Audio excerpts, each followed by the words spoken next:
can really hear that horse, right? Like, whoa, the breathing on that thing.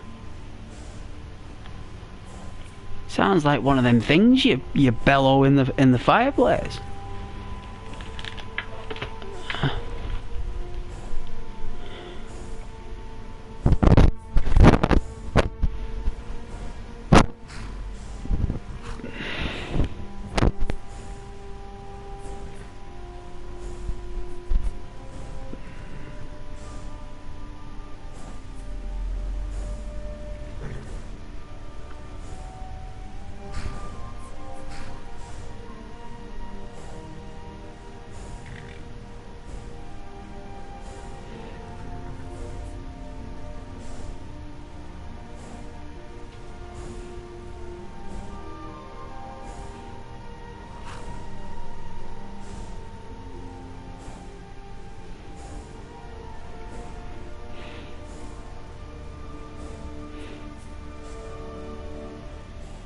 Looks pretty epic, right?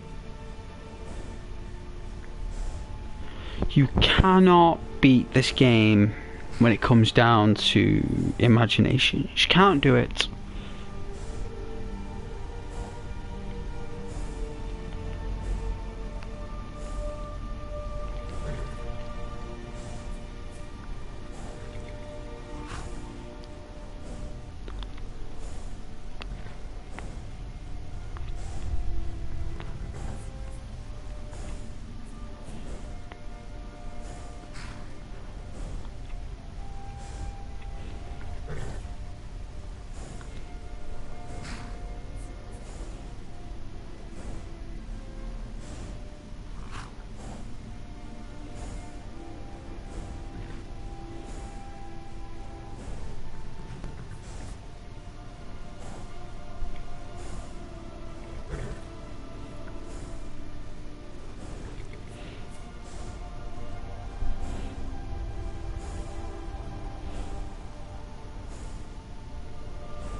I'm looking forward to this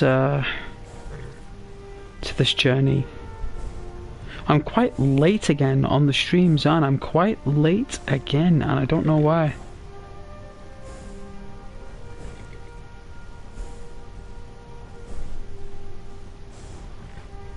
Busy doing other things, I suppose.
Alright then, let's see, so...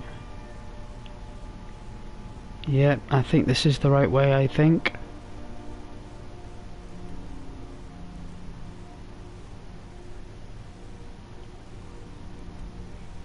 I don't think there's an inn or anything, I don't think there's...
Yeah, brick wall.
Sound effects, the crickets is just too staticky.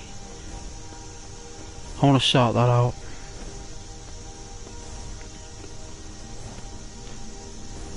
I don't want to really remove any mod sounds because it ruins the, the load order. I want to keep the load order as it is, the way the game is painted. I've already changed the one thing in transition of this game. I'm not going to change anything else. All I did was that I changed. Oh, look at that sun there. Look at that glow. Wow, it's really nice. See, that's autumn for you, right? Look at that. You gotta see it on my TV. It looks so cool. It does. You can see the rays, like the circular rays on the phone. It doesn't, but it shows you on my TV. Wow. Like, if you're watching on a TV, you might see it.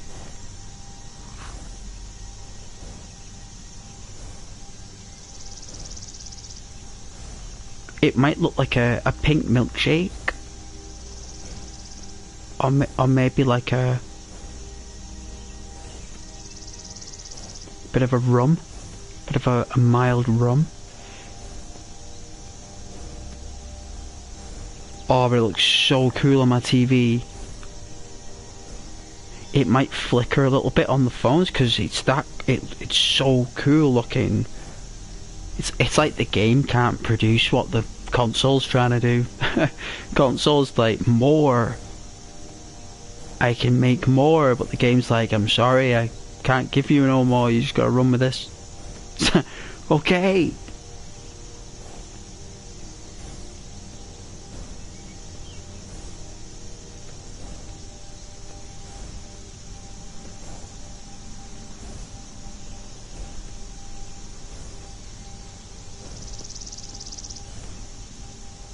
It's my favourite time of year on this game.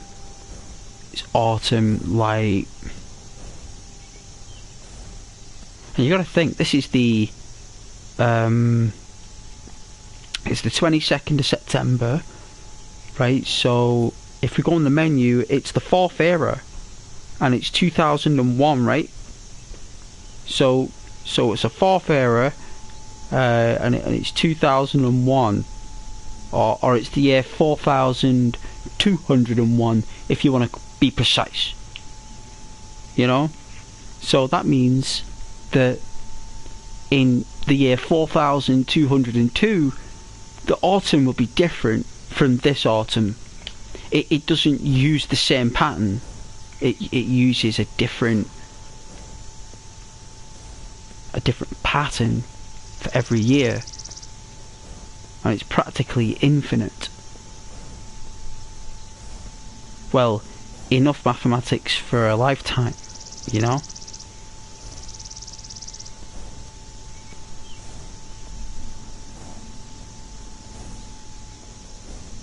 But you would not believe how lovely and golden that looks on my TV. It looks like an orangey reddy, like pink on the phone, but on my telly it's, oh dear lord, it's actually yellow.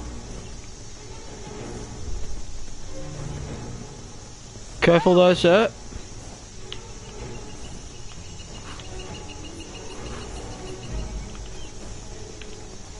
Has he got the right idea?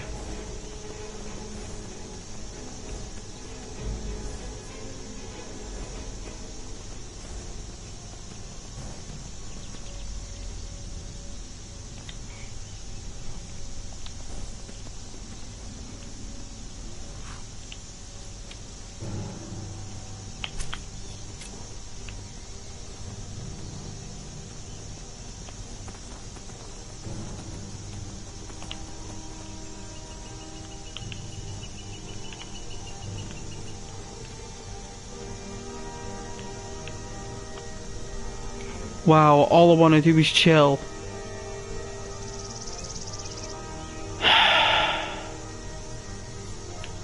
I've taken out all the burrs on this lane, I did. It took me about 2 streams to do it. That's why I stopped doing it. That's why I stopped playing the game for a few days, because all I was doing was killing burrs.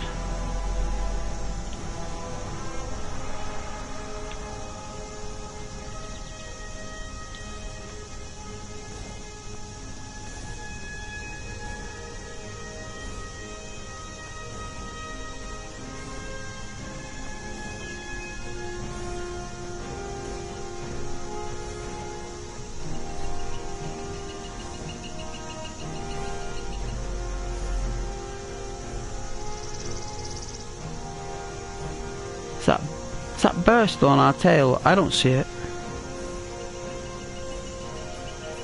What do you think of that, Khajiit? How cool does he look? Right?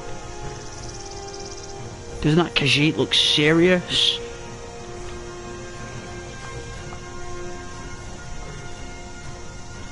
That looks like a Thundercat to me.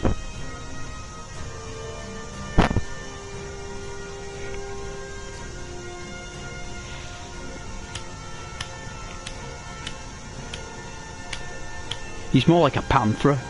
I wouldn't say he's a lion or, but he's definitely a panther.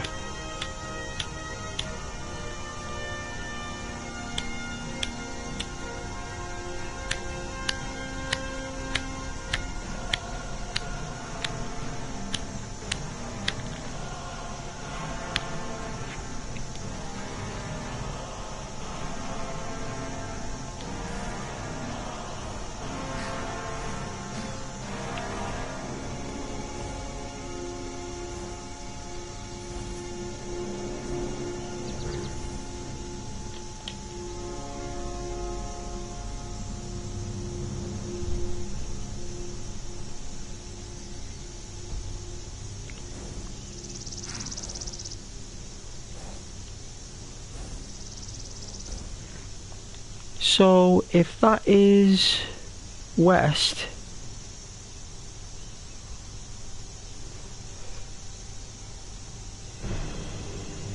so turning left will go south. Oh, so that's north. So that's south.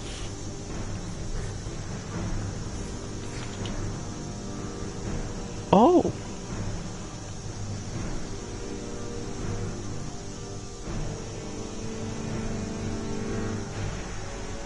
Why would I want to go south? Oh, to take me to Riften. Right, that's what it would do. It would put me here and take me to the bridge and go this way. I get it.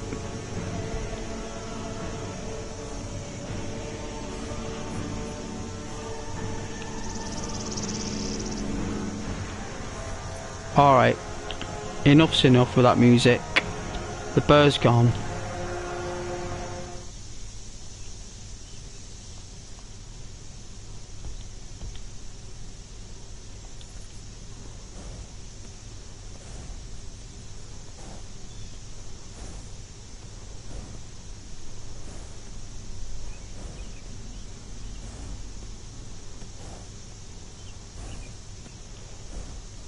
And when Frostfall comes, it just goes so dull. Oh, it's like when winter comes, it's just dull and dark and dismal. It's nothing like this. That's why I'm enjoying this. This is why I'm showing it. Don't get me wrong though, there is the odd day or two, maybe the odd week in the couple of months of winter in this game that's quite nice, especially on clear days. In winter, like, it's just if you're playing like the actual mod Frostfall or survival, it'll just be so difficult to survive.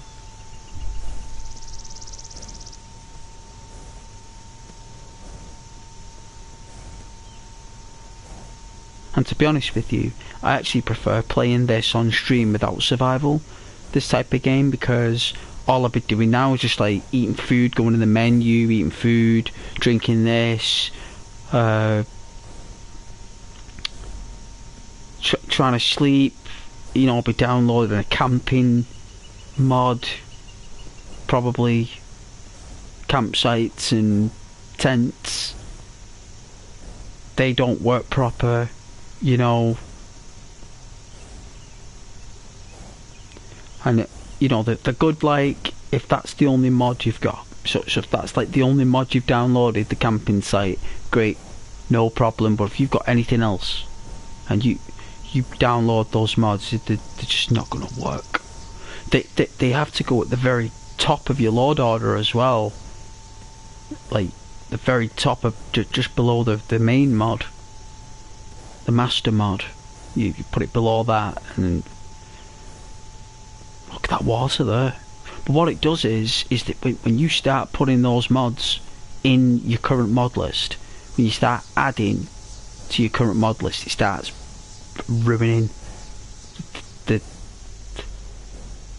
game. It breaks. The game starts to break when you start changing mods.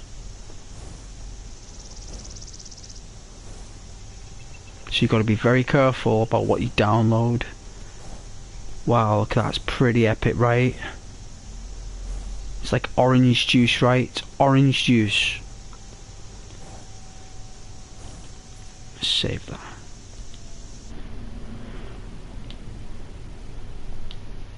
That is so orange juice. Oh, we got a viewer. Hey! You enjoy. Got a couple of viewers apparently. Well, enjoy the orange juice. I advise that we should drink more orange juice.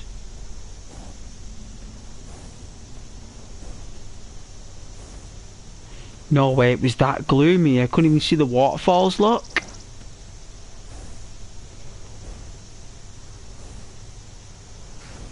Like, on my TV, that water is bright orange, but on the device, it's like bluish. Oh wow, it's so weird. My TV must be like over saturated with gaming upgrades.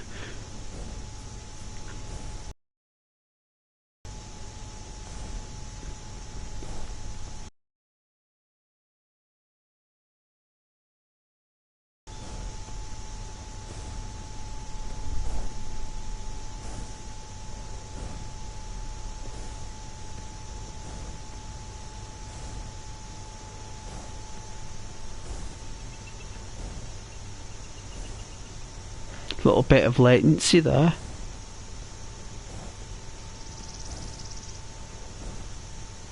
God rays. I only get the dregs anyway.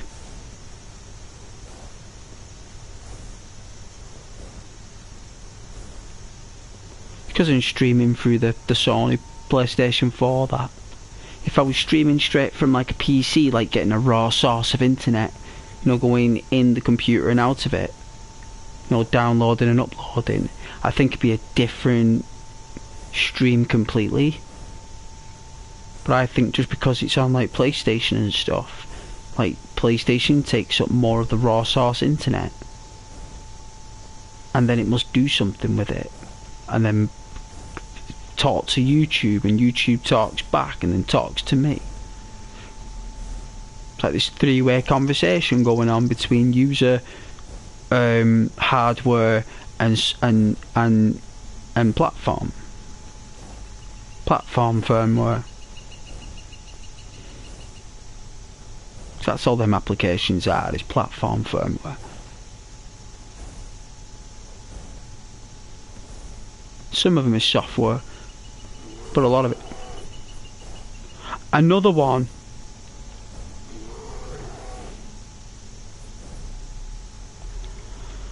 Oh man.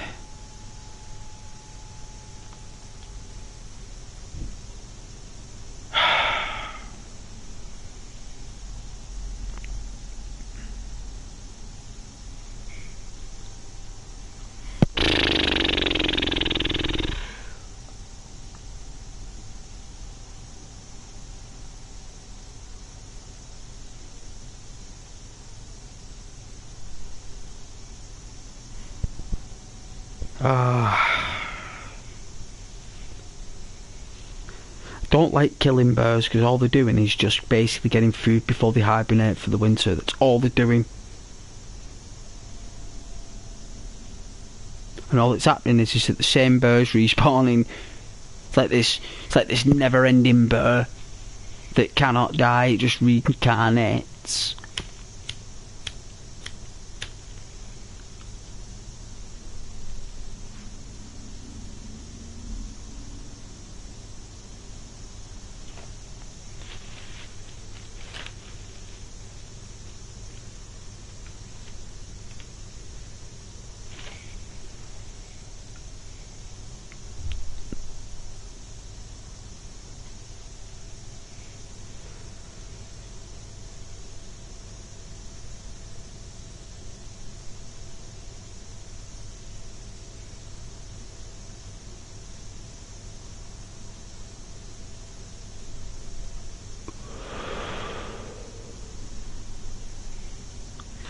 Don't want to kill these.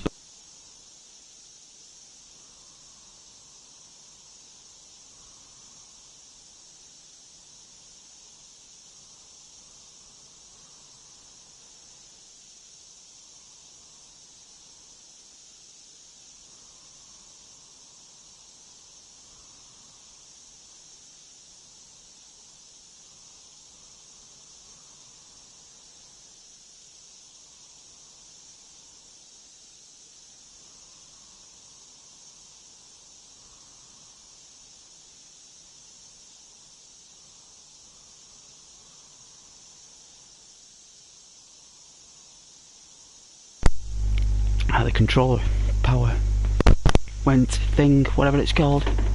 Yes, so I don't want to kill these birds, right? Like, I actually don't want to do it, but you know what? You just gotta go around it.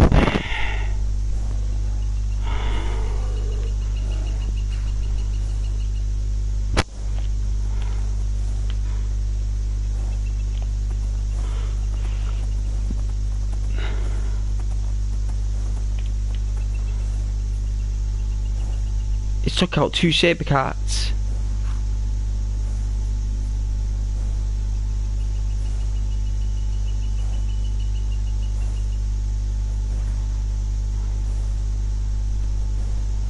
I'll tell you something then, my friend. You want a glorious thing?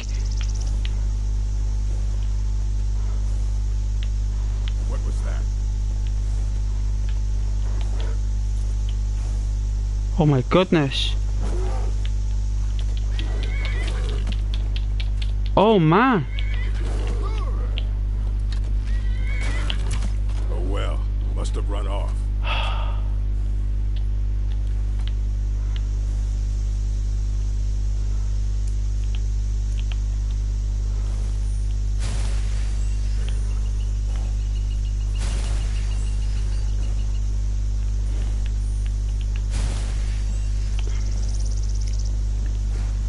Oh yeah, I know, I can hear the thunder as well. I can hear it as well.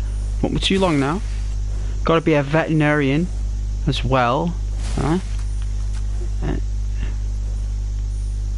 I was stuck on the ledge there. I couldn't maneuver. I needed your help and you saved me, so... Okay.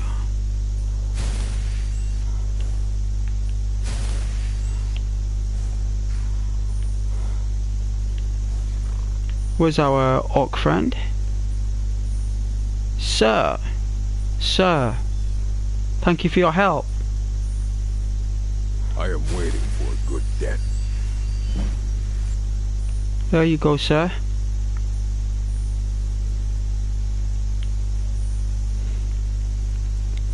Thank you very much for helping. There you go, sir. If you're not here to grant me a good death, then you can leave. No, sir, to heal you. She saved me. Thank you.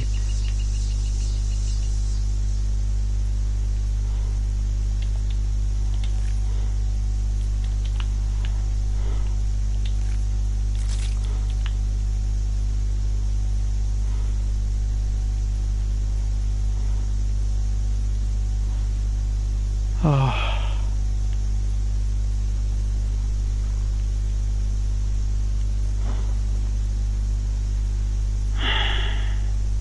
Absolute shame.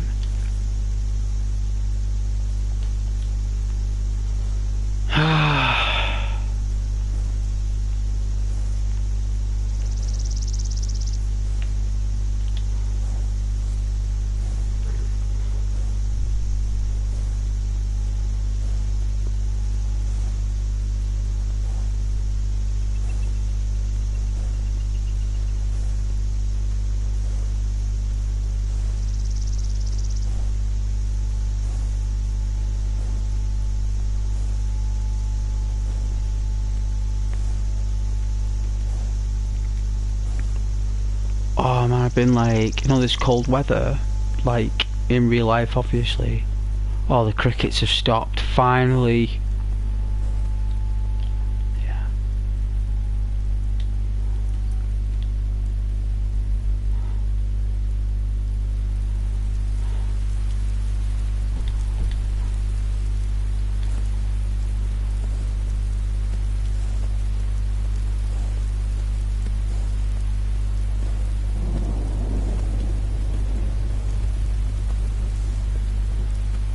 So, because of the cold weather, in real life I've been a bit like tired. You know, like the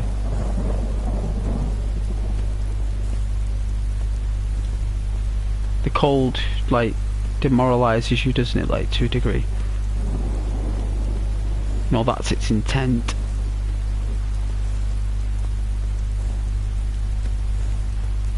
And like I had to have like 2 or 3 days break, like streaming stuff, because I love streaming, right? You just sit down, play a game, you talk for people watching later, and you know, if you're fortunate enough, people watching you in the moment, you know, like actually genuine viewers.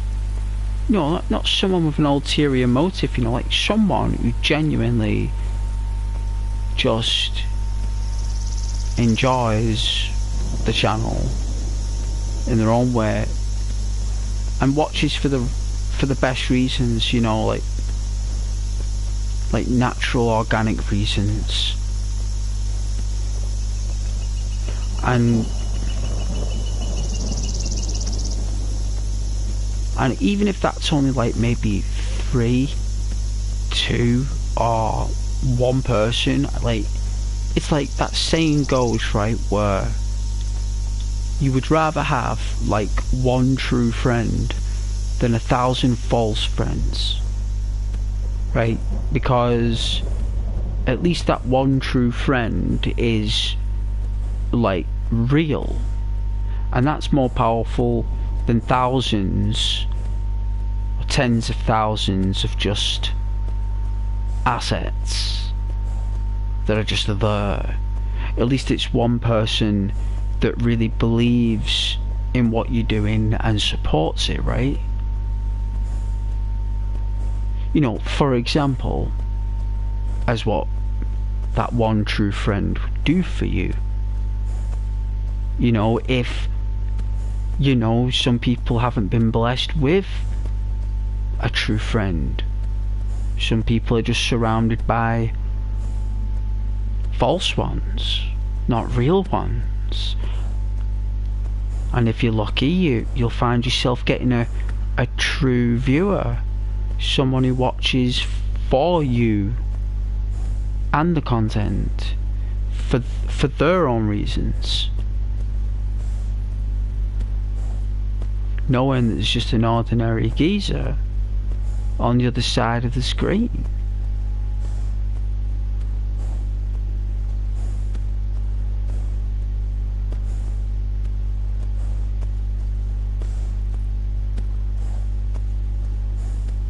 Just chilling.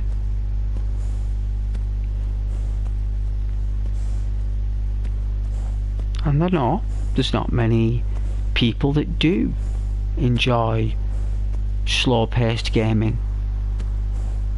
It's ASMR. Not everyone will like that. People who like that are normally going to sleep.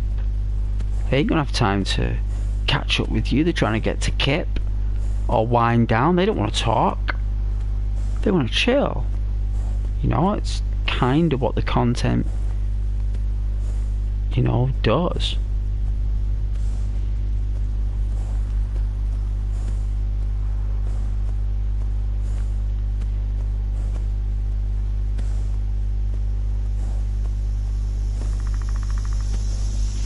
Alright, the crickets have started.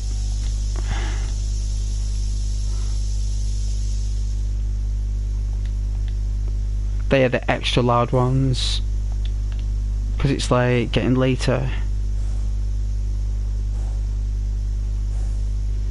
They definitely have more prong.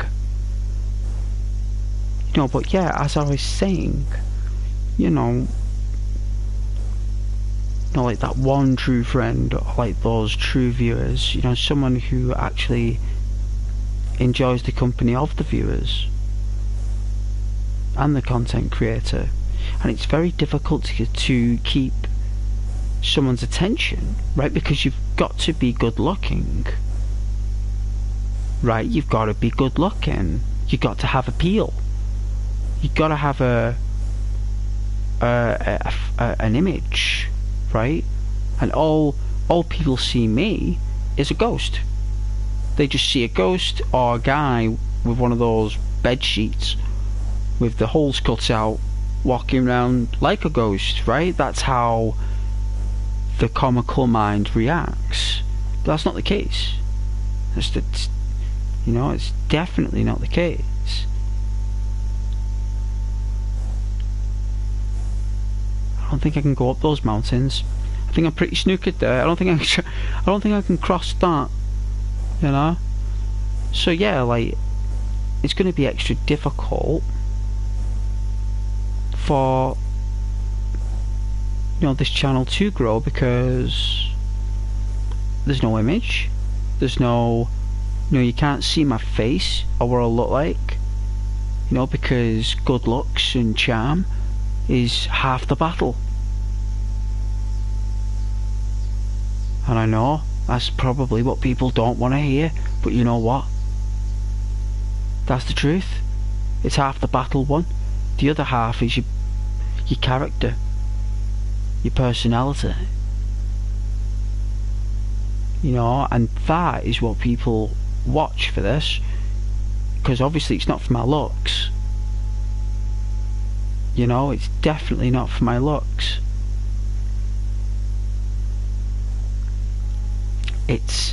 It's definitely for personality and character. No doubt.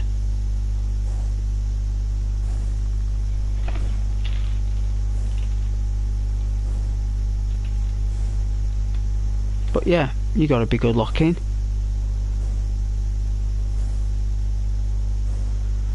Gotta dress well. You gotta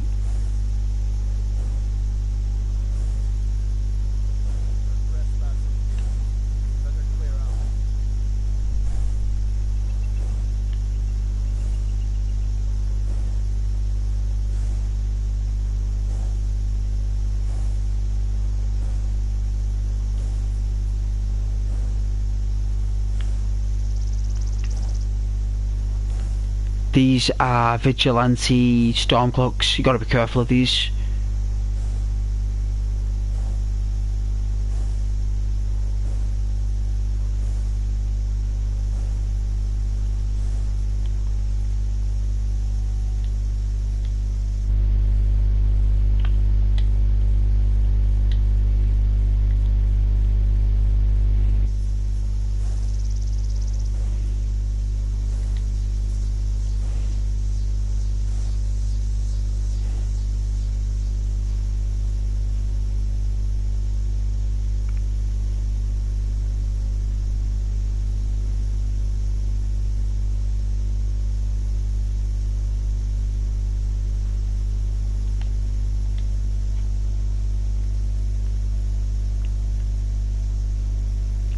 Don't even need a torch.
Like, you gotta hear those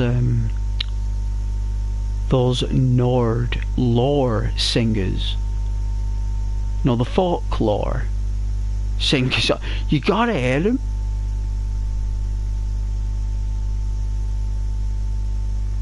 No, the deep voices and like, brrr, you know, like some of them are like really like too much.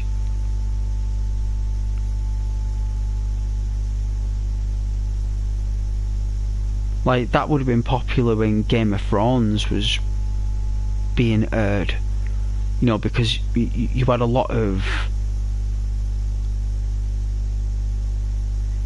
you know, English folklore in a lot of TV like shows that were popular, right?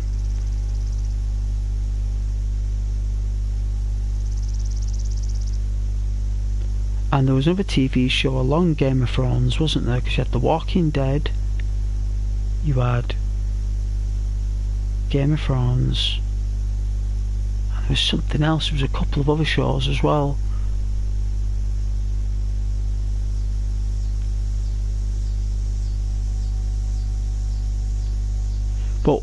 you know what really made Game of Thrones really successful is that it took people with personalities and shameless behaviour from modern society, like, you know, like of today's society and stuff, like in the job centre or in the office or in the streets, you know, or in the pub or something, like, but take away like all the iPhones and stuff and all the technology, like go back to like the 60s or the 70s of Northern England. Like, believe me, you can Google it and YouTube 1970s, early 1970s even, Northern England,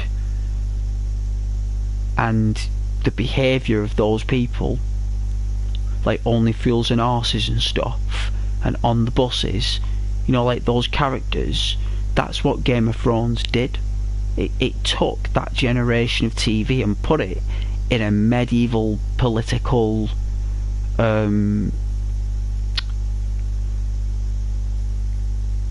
well, combat, isn't it? Game of Thrones, it's you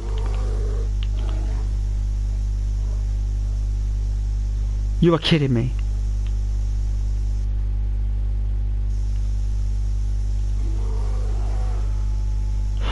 I don't know how many more birds there are, but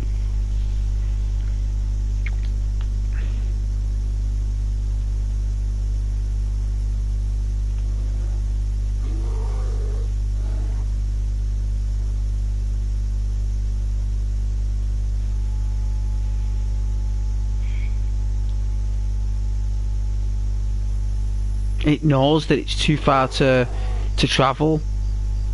It knows it'll lose its memory if it goes too far down there. It's trying to glitch through. It's trying, look. Okay.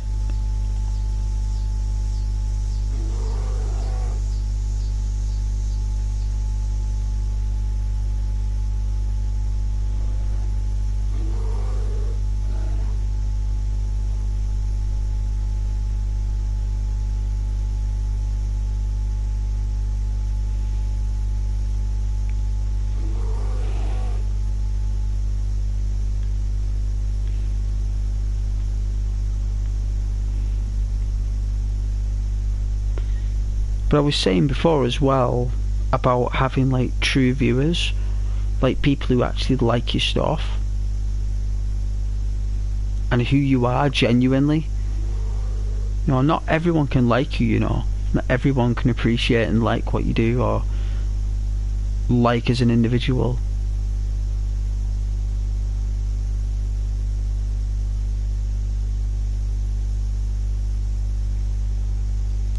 But I do feel that sometimes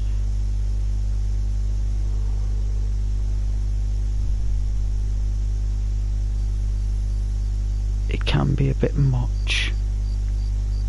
Some of the comments, they are very wild sometimes.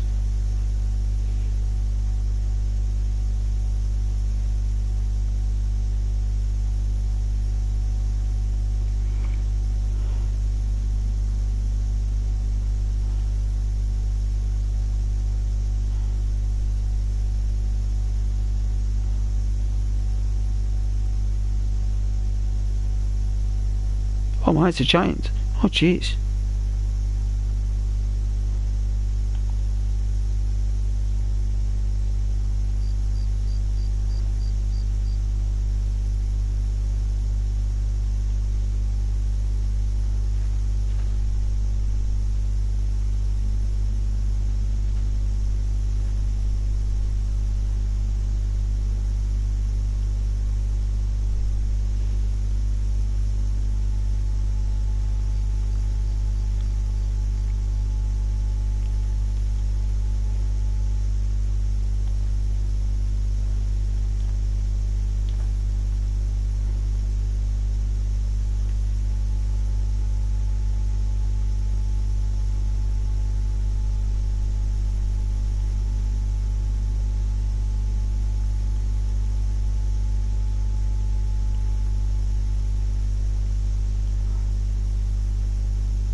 jeez.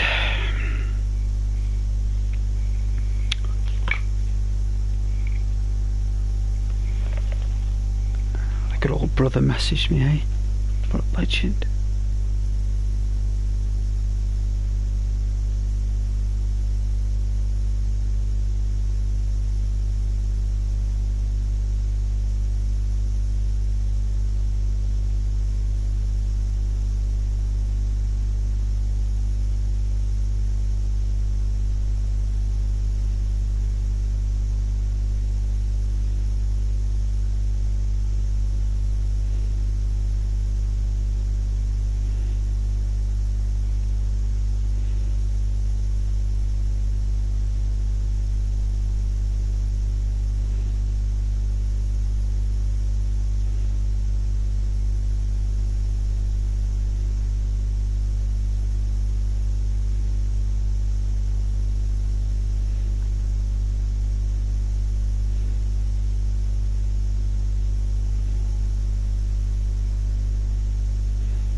I won't be too long. I'm just on the phone. I had to take this call, so really I should dedicate my time to the stream, but I don't think anyone cares. But if anyone's here watching, God bless you. I won't too long.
Sound test.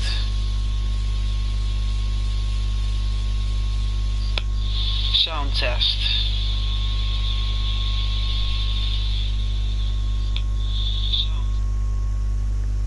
Perfect. Oh man, that took a little bit.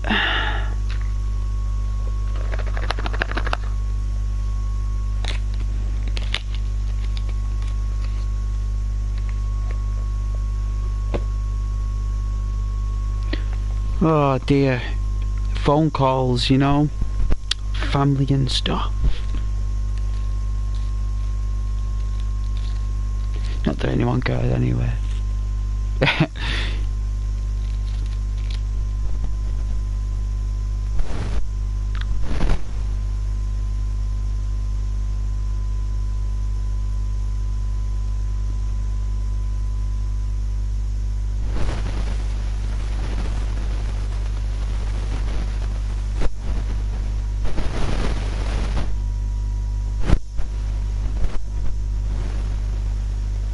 I was going to play Daisy, but I didn't feel pretty cool running around in the freezing cold while it is freezing cold outside anyway.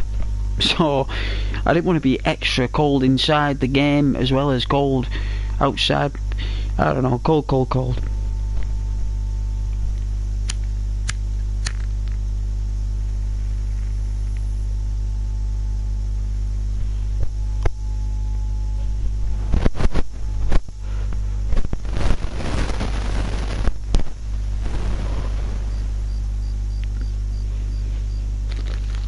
I didn't pick up any chocolate. I mean, I suppose I could order some food and a piece of chocolate cake.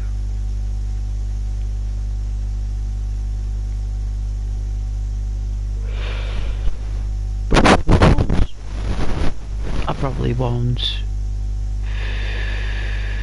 Like to stay healthy. Hey, Freya. Hello. Hello there. We need to find a fireplace. Oh yeah.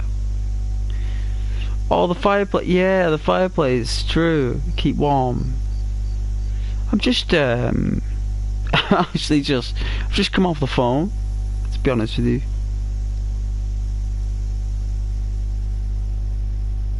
Just glad those crickets have gone, the sounds of the crickets. But I will find the fireplace.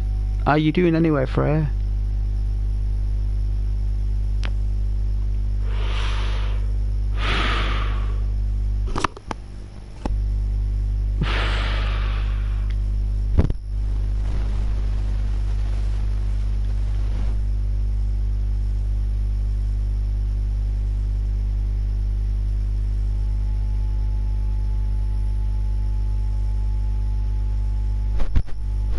Sure, I've got a magic spell here.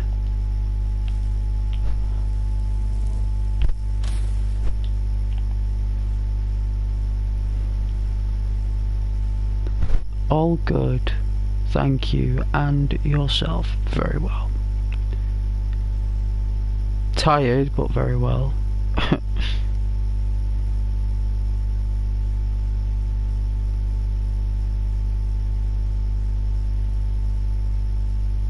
I got a day off tomorrow though,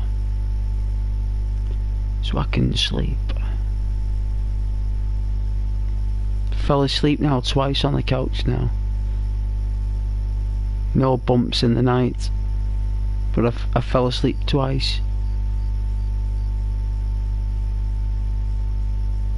Like, and I'm waking up at like 4:30 in the morning, and I've got to be up for like 5:45, and I'm waking up and I'm only like getting in the bed for like an hour and a half.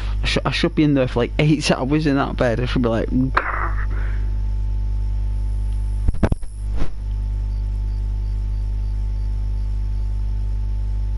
oh, I don't like falling asleep on the couch though. It's a sign of laziness. It's a sign of stubbornness.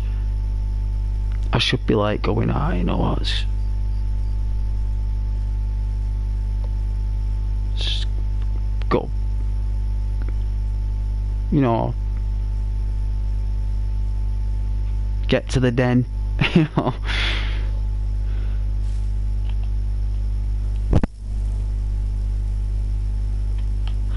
Whoa, it's a giant. Oh dear. Oh, I didn't see him there. Jeez.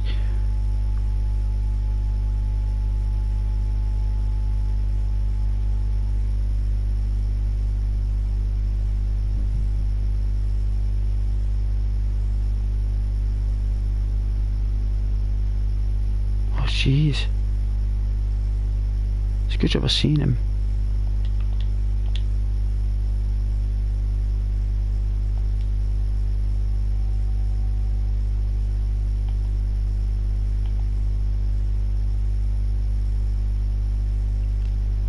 It's a vanilla fireplace. That we need to find a fireplace that I've made. We need to find a fireplace that I made.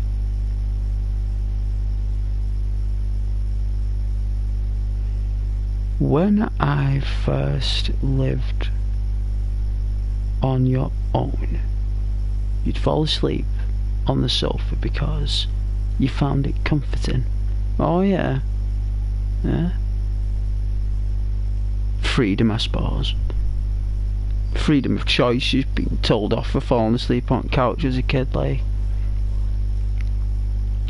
You know, the things that I weren't allowed to do as a child, me, the things that I do now, I wonder to myself, why wasn't I allowed to do those things? Like, I wouldn't mind if, like, you know, the kid wanted to, like, chill or do that, like, that's cool, you know, but they did let me get away with certain things.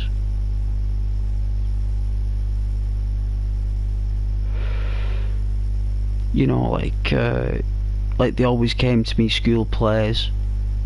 Like, I remember I played King Arthur in this play when I was like about 12 or something, no, about 10, 11. I think it was my last year at primary school, and I was like, I got this role to play as King Arthur, and it was like a big deal, right, because it ended up being in the church. So normally when we did like Christmas nativities, it was always in the school, in the hall, right, and the parents used to come and watch us do like Jesus and the shepherds and stuff. But they decided to go all out and do a King Arthur Christmas special, right? And they did like a Scrooge McDuck, or like a Scrooge, like a Christmas Carol, but with King Arthur. And I was King Arthur. And they came, they were there to play, even, oh dear, even my two brothers were there. And that play, I was King Arthur there for about, I'd say about 2 hours. I'd say I was King Arthur for like 2 hours there, and like they dressed me up in the armour and the helmet and the sword. Like when I walked out, everyone started clapping, because it's King Arthur. It's a symbol of a patriot, isn't it? It's a guy who changed things for the better.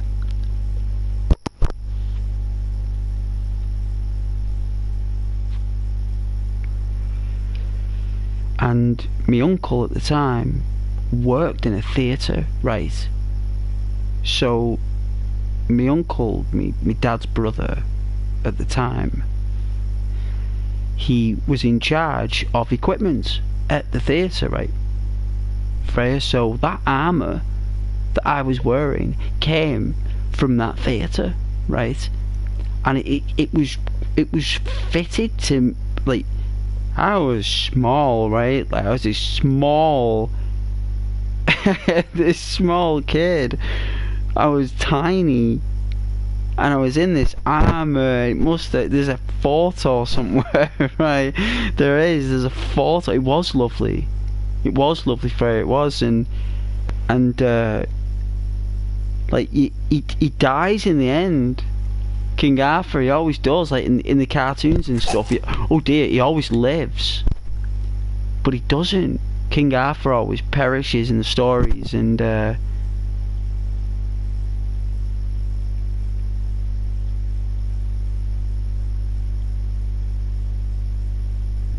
get out the axe.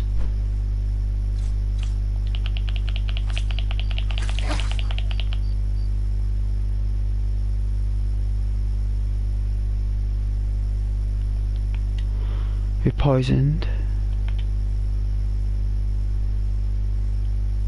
Oh, it's give us ataxia.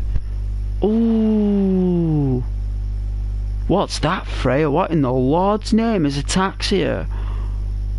That rat just bit us and give us it. I saw the fleas jump on us like flies and bugs. Oh, it was disgusting.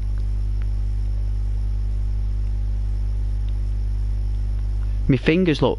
Picking locks and picking pockets is 25% tougher. So it has something to do with the fingers.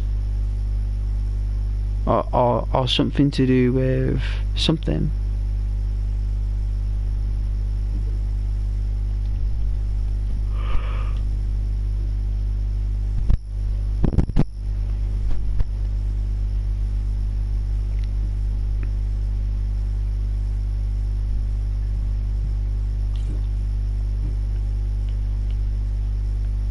Ah, it's gone. It was a disease. Ooh. Ooh, magic.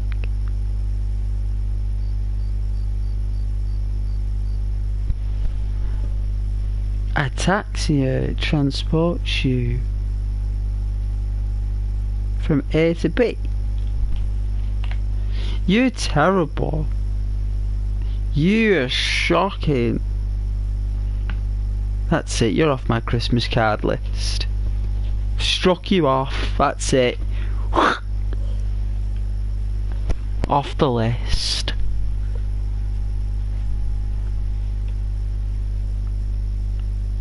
I've had a few people say hello this week. It's been nice. You know, like the people who actually want to say hello and actually watch the channel for like 10 minutes or 20 minutes to relax. And like watch the channel for like what it is, rather than like, you know, whatever.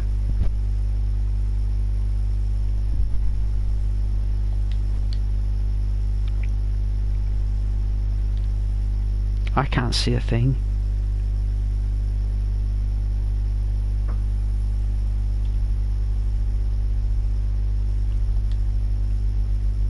Even with the torch, you can't see out. What kind of illumination setting is that on? Like 0, Freya? Is it on 0 value ambient torchlight? Because the reason why the torchlight is so low, right, is because the torch is actually a weather mod.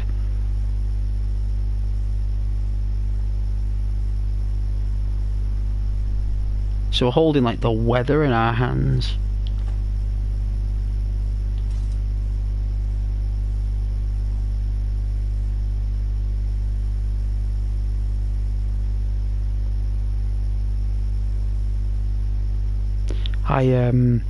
On Saturday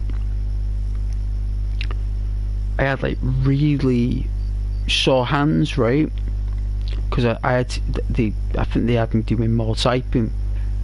I had to do loads and loads and loads of typing, right? So I had these really sore hands, right?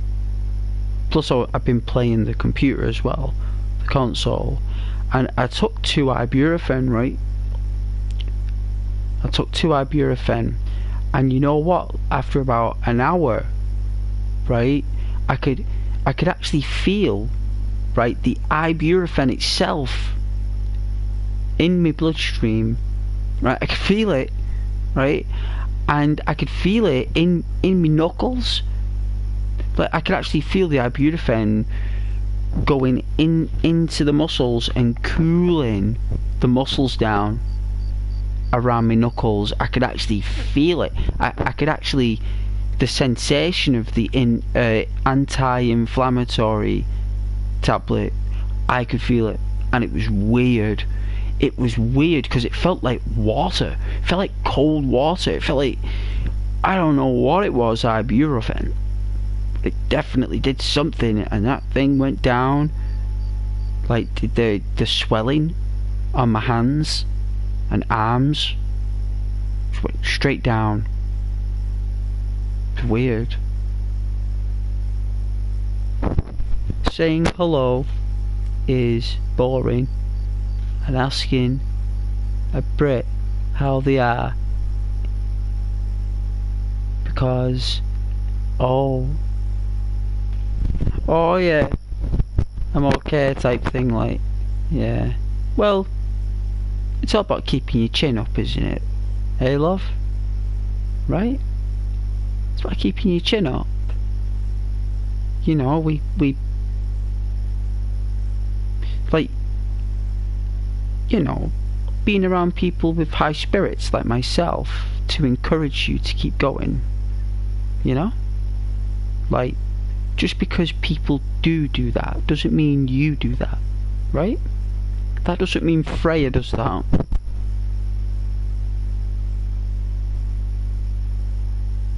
You know? Freya tells the truth, right? Freya, you know, has consideration for others, right? You know? You won't let other people change you, right? No one's going to be able to change your mind about decisions you make. So no one's going to be able to change you, right?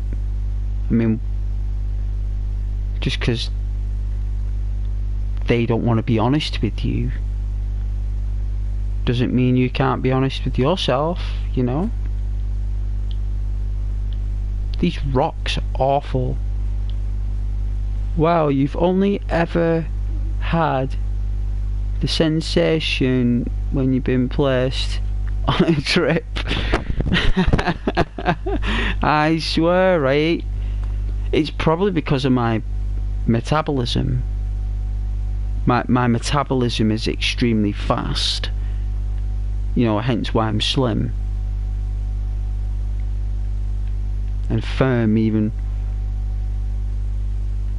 So, because it's like slim,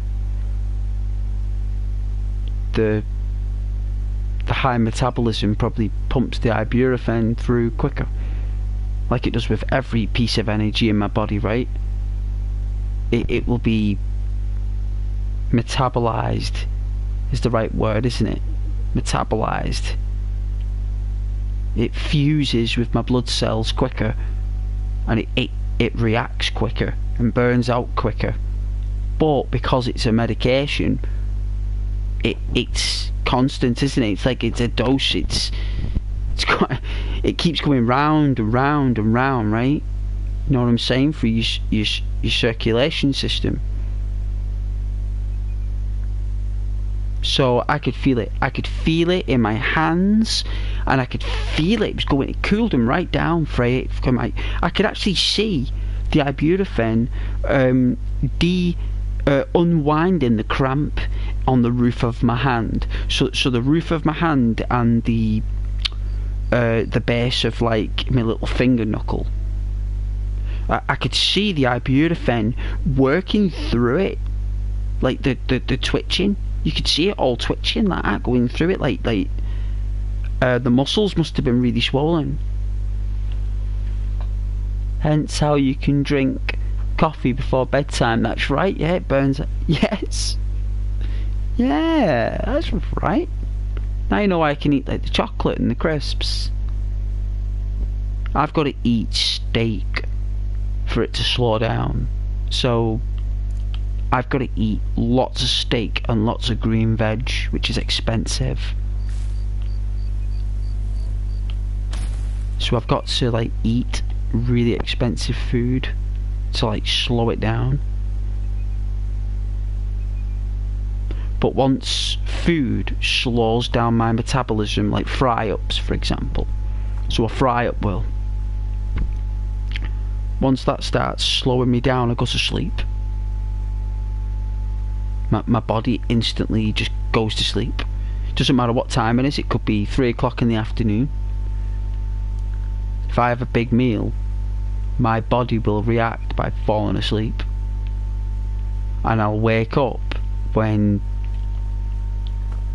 it's burned that, you know, that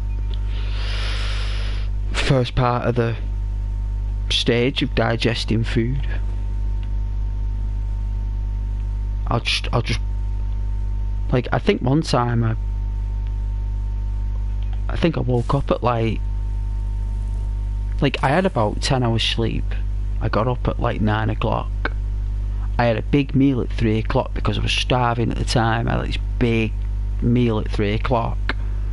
Within 45 minutes I fell asleep, like in bed, woke up at 2 o'clock in the morning. I had like another 11 hours sleep after I ate the meal.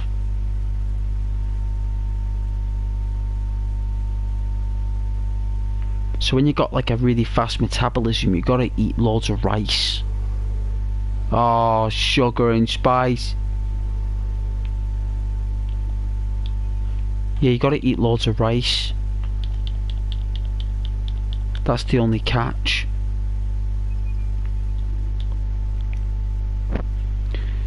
You never know how you'll feel after you consume caffeine or sugar. Sometimes you're energized and sometimes lethargic. Oh yeah, reaction. Blood pressure, that probably.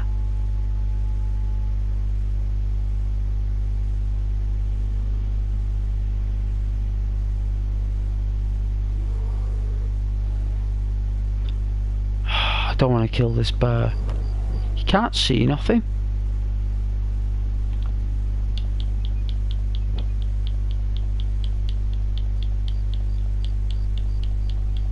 This is terrible. Come on, ghost.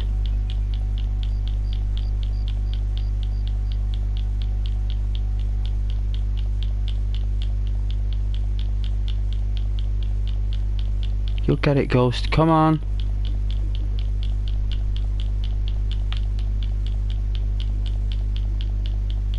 It's just not letting me get up there. My God, Bethesda. It literally, I could climb up there myself.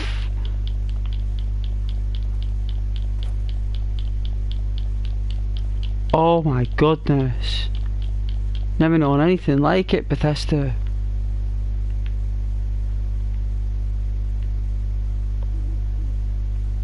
Who's gonna want to watch the pitch black?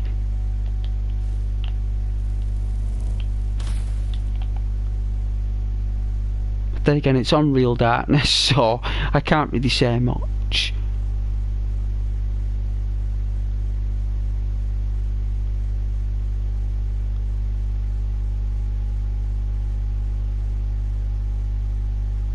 This gives us just a little light.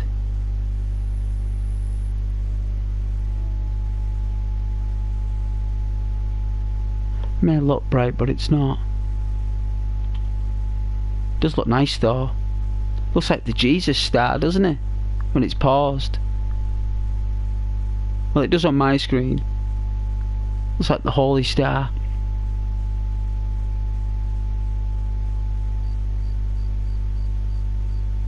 But yeah, Freya, that was the only play that I was in.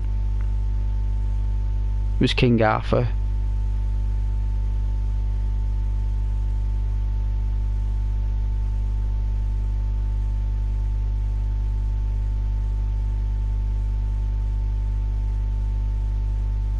I can't even remember what I said.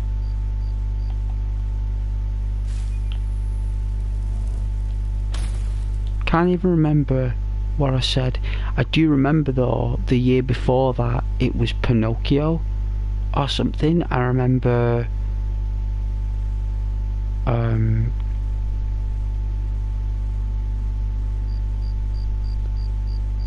did I play in Pinocchio? I played one of the you know, one of the lost children in that fun park. No, the orphans in Pinocchio, when he goes to that magical funland, when they're all weird. They're all like, it's like a weird place where they're unwanted. I think I was one of them.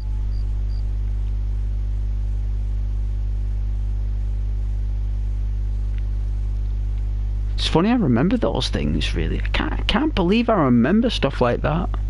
I must have really enjoyed it at the time, doing plays. Must have found it a way to escape, maybe. the thrill of getting the confidence to go up on stage.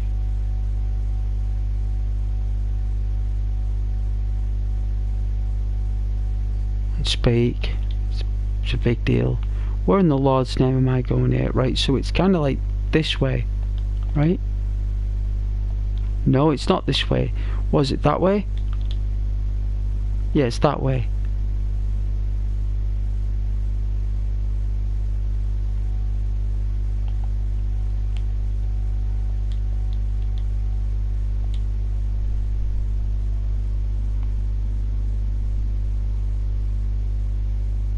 Might get a glass of milk though.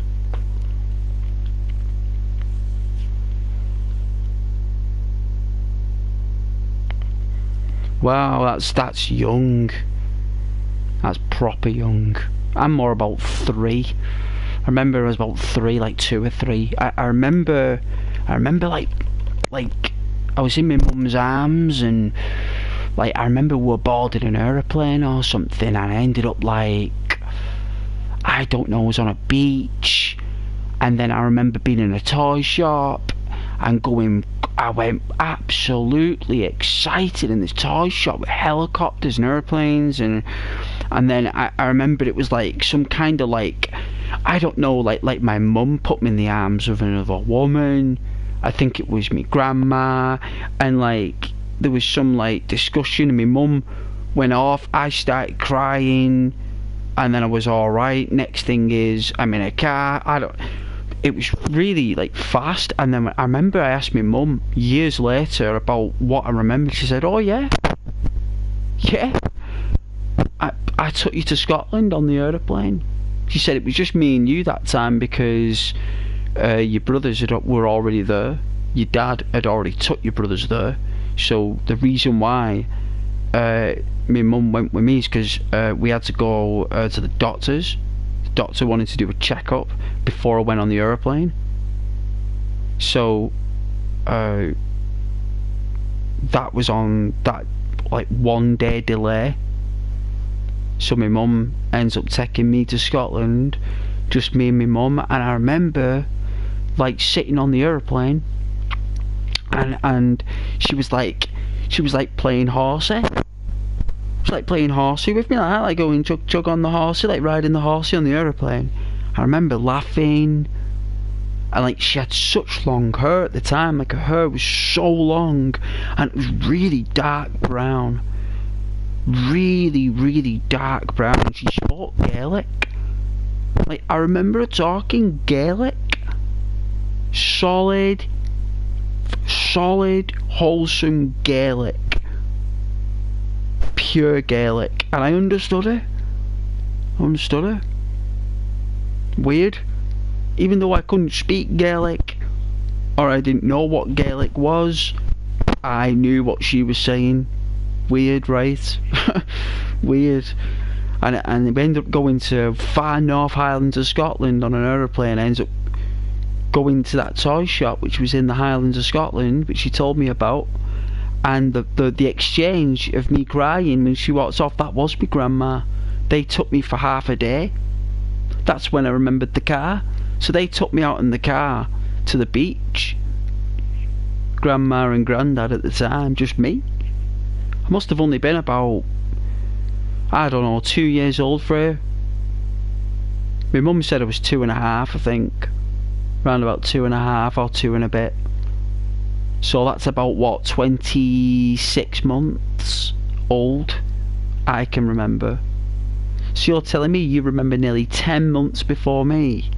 Wow. You must have a good memory, Freya. Must have a good memory. That's amazing recollection of what is practically a day's worth of memory. It was nearly a day, because I remember, the only thing I don't remember is waking up in the morning and being with my mum, getting ready, going to the doctors. I remember getting a sweetie though. I remember getting a sweetie at the doctors. So I don't remember the doctors, but I remember the jar of sweeties, and I got like this bright red raspberry treat It was like a chewing whatever, like a boiled sweet, but it was really nice. Ooh, I'd never seen them again. I think it was like cut candy, if I remember rightly, just cut candy, and I had that, and I remember getting out of a taxi. I remember getting out of a black cab. Right, it was a black cab. And it was funny because, like, at the time, when you had a child, you didn't need to go through checking. There was a driveway, right, in the airports. Get on this. There was a driveway in the airports, right, where, like, mums with babies went through. This must have been the black car, then. It must have took us through, and you got out, and you had like a separate, you know, interaction with a steward or a stewardess. And I think that I remember my mum handing me to the stewardess, and the stewardess giving me a cuddle, and she had like bright red hair. The stewardess, like bright red hair. She's quite beautiful, actually. God, that was years ago. And I kind of like don't remember the plane, but I do remember Scotland. I remember the mountains. I remember the snow. I remember going absolutely crazy at the snow. Like, I remember trying to taste it, eat the snow or something. Your mum was dumbfounded because there was no photos of the house that you described, and she thought that you was too young to remember it. Oh, you remembered the house, like before they got the house. It was the house before the house. Yeah, mums and dads did that. They had like a house that they lived in with the child for about 6 months, and then the council or whoever the politician of the area at the time give them a house, like with a bigger garden and stuff like that. You know, but for me, when I was born, they'd already got that house for my mum and dad. They'd already got that house. So it was my older brothers who experienced the house you're talking about before the house, you know. And yeah, apparently that was a bit crazy, that place. Yeah, I remember getting my Spider-Man suit on my first Christmas. Me, like, you know, like when you're running around and you're jumping about and you know you're doing it. You know, you're running around and you're jumping, like climbing on chairs and getting told off and stuff, and playing with your toys and going round, just going wild. I remember I got up Christmas morning. I must have been 4 years old, right? I must have been 4.5 or something, and I got up Christmas morning there, and I had no idea why I was getting up. Like, my brother's like, "It's Christmas, you gotta get up, we got the presents." I was like, "What do you mean it's Christmas?" He's like, "You get presents, you gotta come down, like Father Christmas has been." I was like, "Who's Father Christmas?" He's like, "You gotta come down." And I came downstairs and there's like all these presents, and I just went absolutely bananas. I went absolutely bananas, right? And this is what was so weird, right? Is that when we all looked, we were like, where's mum and dad? And we looked to our left, and they were asleep together on the couch, fast asleep. Like, I'd never seen them like that ever again after that. It was the only time I'd ever seen my mum and dad like what they were when they met each other. You know, for the first time. They must have decided, I don't know, when they had their own place before they had children, that's what they did. She must have fell asleep on the couch with me dad, because they said that all they had was a couch. They said they couldn't afford a bed or something, so like they'd fall asleep on the couch. So they must have done that year, and they didn't even hear us get up. It's only when we started screaming, when we started looking at all the presents there, they woke up. It was so nice to see. I'd never seen that ever, my mum and dad. That must have been the happiest moments in the marriage, really. Having like the 3 kids there, 3 lads in a house with a garden by a park. Christmas morning, they'd fell asleep together on the fast asleep together on the couch. You know, they didn't even hear us. They must have been like had a drink. You know what I mean? Frey, like they must have got absolutely sloshed, got wired, put a video on. Yeah, they've put a video on, or they've put a film on that they'd watched together at Christmas, and they felt it was so nice to see, and it never happened ever again after that, Frey. That was it, just that once, and I've never forgot it. And that was my first proper Christmas, I remember, when I was running around, because there was a Spider-Man suit, right? there was a Spider-Man suit. And I said, whose is that Spider-Man suit? And my brother goes, it's yours. I was like, you're messing. I was like, what do you mean? He's like, yeah, it's yours. I was like, wow. I was like, I put that thing on and never took it off for 2 years. I wanted to wear it to school. Mum's like, oh, you can't wear that to school. It's a Spider-Man outfit. I was like, yeah, but everyone will think I'm cool. Yeah, but you can't. I think I was a bit wild, actually. I think I was a bit mad when I was a kid. Like, I think I was a bit like, you know, a bit like hyper. They moved house every year until you hit secondary school. Oh, right, yeah, that must have been a bit strange. See, I take for granted some of the things that happened for me there. I really take it for granted.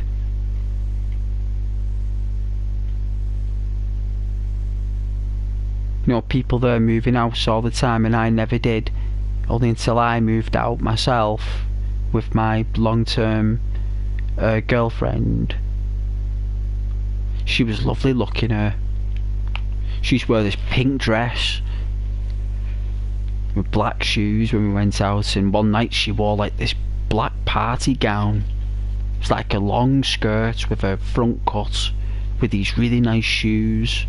She had like this gypsy top with a see-through like top over the black. It was like, and she'd wear like jewellery. She was beautiful. She just had a temper sometimes. She had that temper. I just couldn't be bothered with her. She was nice looking. She was wild.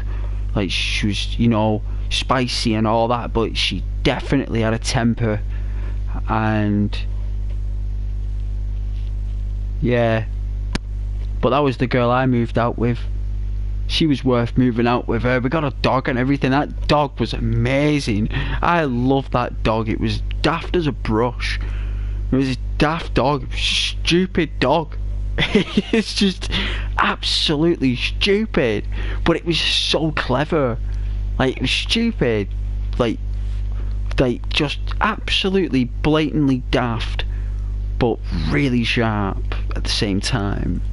What a dog. I love that dog. You know, when me and that girl broke up, I woke up in the bed, right, and he was in it.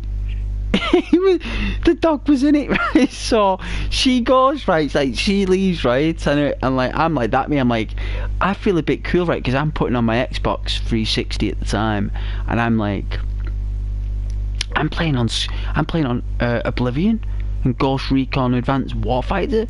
I don't care that she's gone. I'm actually made up, right, because it got tiresome. Like, the relationship just got stressful.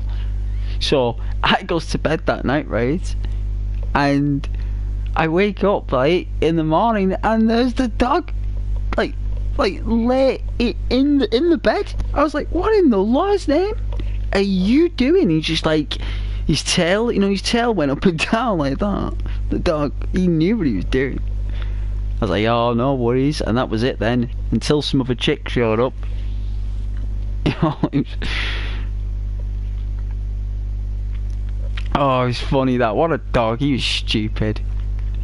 Haha, I remember pushing a baby walker down the hallway landing which you described to your mum, and the figure stood in the doorway wasn't your mother because you noticed the hair, or it could have been your dad. Could have been anyone. It could have been just a mate. Like back then, you'd be surprised who showed up at the front door for you. I'm telling you, like it could have been someone who was selling. People used to come in your house if they were selling your catalogue or something for you. Like back then, people would just knock on your door, and you'd be like, "Hello." It's like, "Oh, my name's George. I'm here to sell the catalogue. Have you got a moment?" It's like, "Yeah, come in. Come in. Do you want a cup of tea?" It's like, "Yeah, I'll have a cup of tea. This is the family. Hey, I'm George. I'm selling the catalogue. Hey, George, come on down, sit down, make yourself at home." That was the way it was. Like now, people don't even answer the door. They got a security camera outside your door now. People are licking security cameras outside the doors now. People are looking and kissing doorbell cameras. Back then, you'd let people in your house if they were selling your catalogue. They would, and they sometimes used to stay for tea, and then they'd leave. It was bizarre, or a sandwich or something. You know, so that person in the hallway could have just been someone who was doing the garden. Could have been anybody for it. Anybody. We've got to wait till daylight here, guys.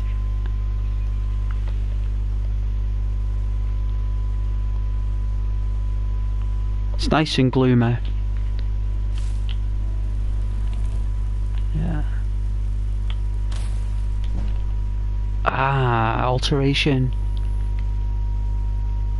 First floor landing. So the door was to the living room, and they had her like Snow White. Definitely not your dad. It was probably a friend then.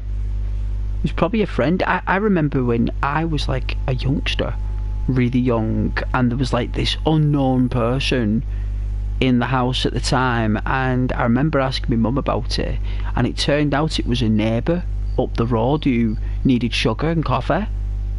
Like, I described the person, and I said they frightened me. I said, I remember that now. That was I don't know, she said some name like David or something, who was a teacher at a university. And she said like him and his wife needed some like milk and coffee, and I asked him to come in, and they were in the kitchen, and I just saw this dude in the kitchen. Like, I'm freaked out. So sometimes it can be innocence. It's just our brains are weird. Well, maybe mine is. Maybe mine is, you know, maybe not yours, maybe mine is. Oh man, I got loads of invites here from friends now. Always when I'm streaming, right? Always when I'm streaming I get invites off friends to come to parties. Ah, well. Thanks for holding on though, guys. That won't be too long. I do appreciate anyone who's supporting the channel, I do.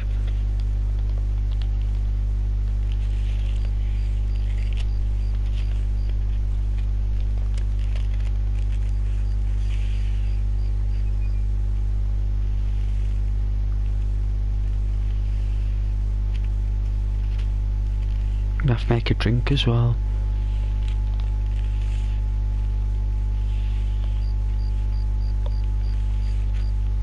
Go for it. Go for it. Oh, I think my memory's lost the gap now for you. Memory's terrible. You probably answered a question from...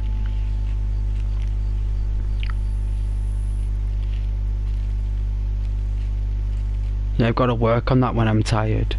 My memory does... Well, I'm forgetful. I try to keep up. Oh yeah, oh that, right. Oh yeah. Yeah, I remember now. No, it's alright.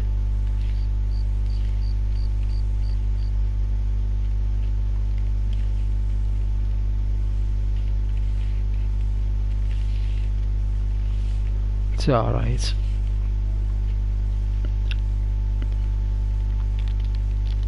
They normally only want to say hello anyway for like 5-10 minutes.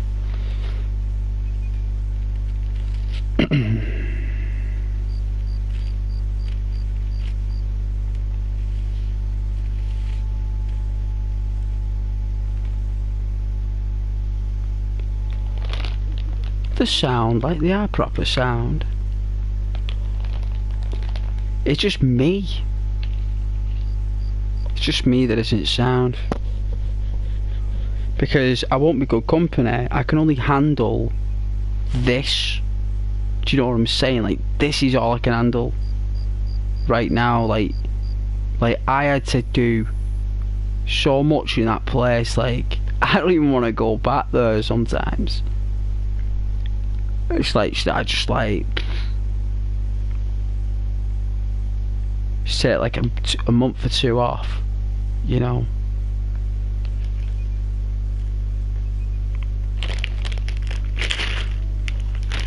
It doesn't get you anywhere, you know. It doesn't get you anywhere. All it is that you end up with no money and looking for a job right back where you started. But there won't be any jobs, right? There won't be any, right? Because they're putting everyone who's on the sick back into work. This country, they're literally just basically sending people letters saying, your money's gonna stop. Your money's gonna stop and you're gonna get put into work by the 26th or something. And you're going to get people who can barely pay attention to, like, I don't know, the general day. You know, you got people who are on benefits there, like you've got like ADHD and stuff. You know, they can't handle workplaces. They're not built for workplaces, right? Because they struggle adapting to social environments. They can only deal with one person at a time. They can, you know, person with it. One of my best friends has got ADHD, and he cannot handle crowds. He can't handle crowds. He can't handle too many people. He can only handle me on my own, talking to him. If anyone else comes into the picture, he freaks out. He gets jealous. He freaks out. He runs off. He's like, gets angry. You know, I've got to explain things differently, but he's one of my best friends since school, right? What can I do? You know, it's like the guy's been like that since we were children. And I'm telling you something, the only jobs he can do is working in waste disposal. So basically he does jobs where he's constantly emptying rubbish or he's sorting rubbish. That's the only thing he can do because he's constantly moving. He can't sit still. You know, like, the only time he'll sit still is when he's having his dinner or something, or he's having a brew. Do you know what I mean? Like, that must slow him down because he's consuming something. So when he's consuming something, his body will probably slow down to consume it. But then when he stops consuming the food or the drink, he'll go back to hyper again. And these individuals who struggle to adapt to social environments and social norms, Freya, are going to get whipped straight into work by January. I swear, right? The workforce, right? The British workforce is basically struggling. So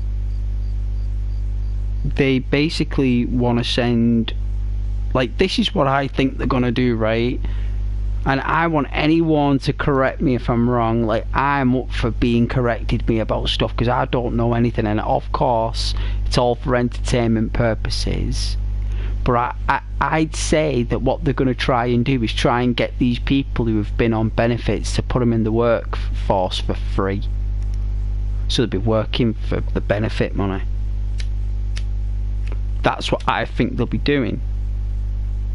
Like, say, like, they want them, they want people with like ADHD and that, and personality disorders, like, in the workplace. They want employers to deal with them, not the NHS anymore. So the NHS don't want to deal, right, with that type of I wouldn't say it's a problem, but I'd definitely say that it's a concern for the health industry. And I believe that what they'll do is they'll say to him, oh yeah, we'll still give you your benefit, right, but you've got to go out like 3 days a week and work in, I don't know, wherever. And what will happen is you'll have, because there's so much energy in the body, when they go to these, I don't know, placements that they'll put them on, they'll enjoy it so much that they won't even care about the money. Like, I'm not saying every person will be thinking that, like, I'm not saying everyone will, but like, you'll get people who'll just like slip into that net where, you know, they'll do 1-2 days a week while still being on the benefit, getting the house paid for or the flat. But for them 2 days, like, go out and do that work, and that's the plan. And if you do that with 300,000 people, and you gently phase them back into the workplace day by day over a phase of like a year or two, but you know, in 18 months, that person who was on benefits sat at home doing nothing, playing on the Xbox, is now working in like an environment where there's products and health and safety and regulation. They'll be on a payroll.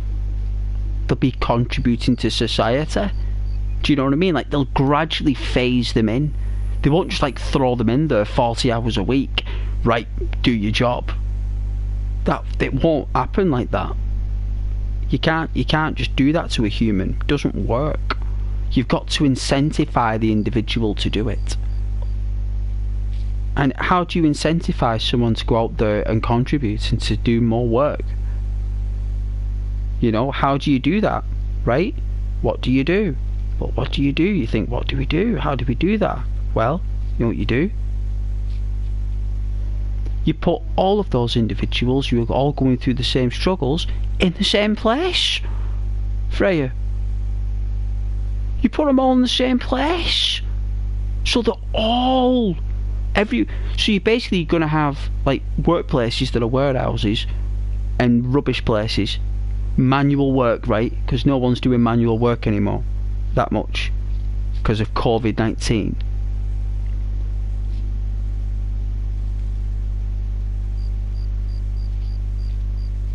It's going to be bizarre. The streets are going to be heaving. Like, they're already heaving. They're going to be like work, like traffic on the roads as well. Think about that as well. Like, I know I'm probably thinking outside the box here, guys, like in the next year or so in this country, but you're thinking if they're going to put 300,000 people back into the workforce, that means you're going to have 300,000 people who are going to be travelling on the buses, travelling on the trains, travelling in the cars, walking the streets. You're going to be out into society, right? So there's going to be more rubbish, more waste, more consumerism. It's going to change the country network. That's why Labour are doing it, right? That's why they're doing it. They're doing it because they want to create that. They want to create a society where these mild disorders, and when I say mild, I mean not severe. Difference if it's schizophrenia, that's different. But when it's something like stress, malaise, fatigue, like, these things can be dealt with. They can be remedied. You know, yeah, like a sense of purpose is very important. It is. Well, yes. Hence my point, right? That thing there you just said, Freya, the purpose, that will be the wage. Because someone who's got used to that money, right, what they're going to do is they know that they're going to give them the same money. Only they're going to be targeted on that money now. Freya, they won't just get that money every month guaranteed, no matter how they behave. Now they've got to watch their behaviour, Freya. Now, who, out of all the personality spectrums in the UK spectrum of personality disorders, who is on the spectrum of individuals who struggle with assimilation, taking orders, all the stuff like that, like the social exercises, is obviously people with hyper disorders and attention deficit disorders. You're going to be throwing a bunch of people who don't pay attention to anything in a job where they've got to pay attention. They're trying to force these individuals, you know what they're trying to say? That it's all in the mind. They're trying to say that it's all in the mind, and with hard work and diligence, right, Freya, with hard work and diligence, turn that down a bit, it can be overcome. And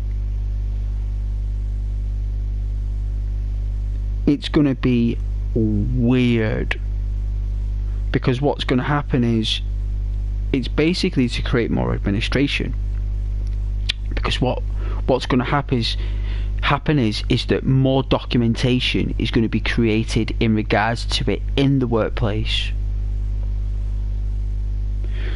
There's going to be more complaints, there's going to be more investigations, there's going to be more grievances, there's going to be issues, right, that all have to be addressed.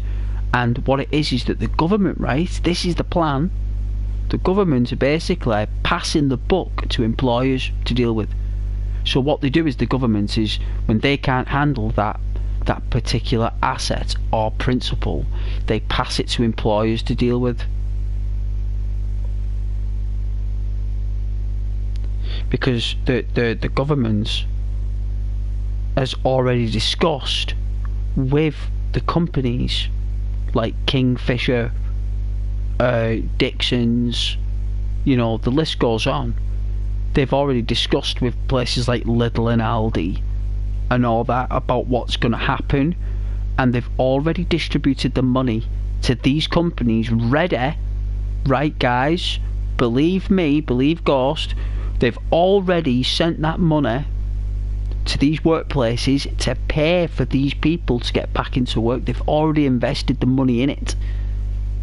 They've already done it. It's gonna happen, and it's actually gonna be a good thing, really, because it means things will go down in price. That's what it means. Because if we have more people generating more work labour and productive hours in the UK, we actually get more of a bigger saving. I know that's easier said than done, but it's true. So imagine, right, someone, right, imagine this for a minute, right, because you've got children, Freya, right, and I love my friend with ADHD, right, like, amazing person, right, but someone who has an attention deficit order cannot work in childcare, Freya. There's no way you're going to have someone with an attention deficit disorder, attention deficit, be responsible for your child when you're not there, are you? You're not going to do it. You're going to say to that woman, why have you got someone who can't pay attention working in a job where you got to pay attention? And they'll say, oh well, we don't choose you, we hire, right? That's normally what they say, right, you know, to get round it. They say, oh, we don't pick who hires, they just get sent, we just deal with the processes, right? So obviously the country isn't going to place people with attention deficit disorders into medical, clinical, hospitality, maybe, I don't know. I don't think so. I don't think hospitality will work, so it can't be the restaurant business. What is it they're aiming for? What workforce is this country aiming for to get done in the next 3 years? What infrastructure is the plan? What's the resource? What's the labour? Are we talking forklift truck drivers? Can't do that, there's already enough. Are we talking manual labour here? It sounds like to me, it is phrase, sounds like to me they want solid manual labour, and they want someone who's got too much energy and too much psychological activity going on at the same time to complete it, and have a foreman deal with the behaviour. And instead of them getting a free wage every month, they can get fired now, and they'll say that it's not because of the ADHD, it's just because of their behaviour, and they can't use that anymore to protect them, Freya. How do you think that's going to go down in the storybooks? How do you think they're going to handle that in general? Not very well. It's going to be very strange, you know. I hope you guys understand where I'm coming from. I don't know where I'm talking chalk here and cheese, but I swear to you guys, Ghost is telling you that if you live in the UK in the next 18 months, it's going to be absolutely bizarre. Traffic's going to be mad. It's already crazy. It's already crazy here. I swear. There's just no way though, Freya, that you would let that happen. You wouldn't, even though you love spirits and you want to give people a chance, Freya, you still wouldn't risk leaving your child with someone who can't pay attention. Because it's not their fault, it's a medical disorder, but not anymore. They're not paying attention, Freya, because they don't want to. Do you understand what I'm saying? And that is very tough pill to swallow. And I think you guys should understand, like,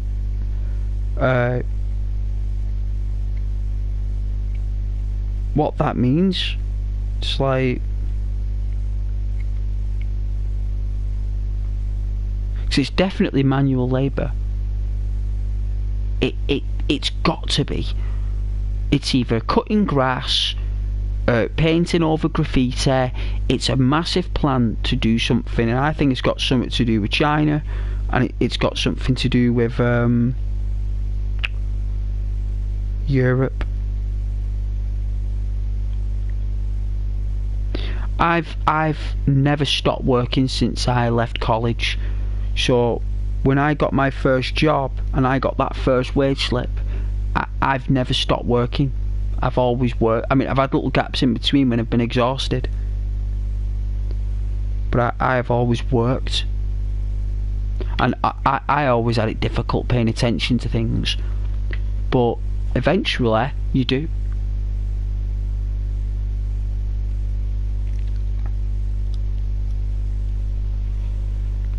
Do you think it's to bring the unemployment percentage down? Well, obviously, I mean, that's going to be a factor, right? That's going to be definitely a factor.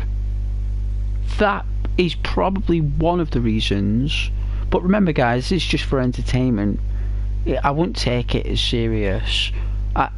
I'd say it's more or less working on, you know, to increase car purchases. Freya, people with ADHD have a fond love for speed in the cars. They like driving fast. They like not illegally fast. They're just like moving fast. So I think it's got something to do with them going into driving. And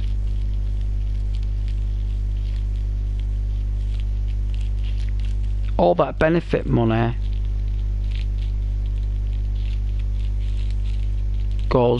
that's remaining, that was there before, that no longer will be, will go to the parliament. So it's to control money, really.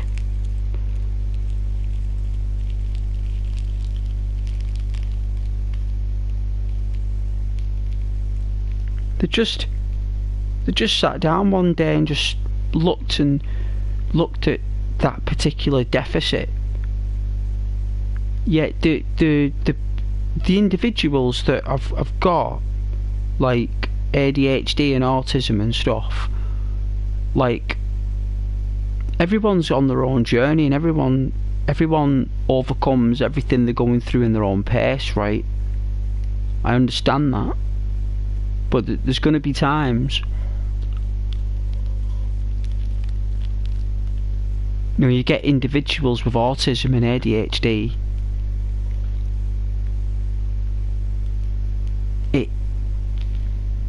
It's more or less to get them, well, to expose the public to their behaviour. Freya, they got to learn to assimilate, to not be that static energy, that jolts and bolts of energy that, you know, individuals with social anxieties, Freya, are going to learn to have to adapt and to evolve into it, rather than just claiming a benefit. That's how they're looking at it, you know. And I think it's all about controlling money and controlling labour forces, because labour is all about manual work and public services. So you'll notice that there'll be a lot of, because normally when Labour are in charge, you'll notice that the helicopter ambulance service will get more money. So it'll be places like that, really, like military ambulances. That's what they do. They start to, you'll start noticing now in the newspapers, you'll be turning newspapers and they'll say like you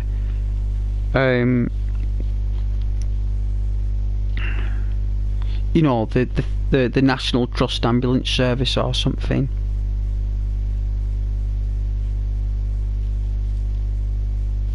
We thank you for all your hard work. You know, that's what they do.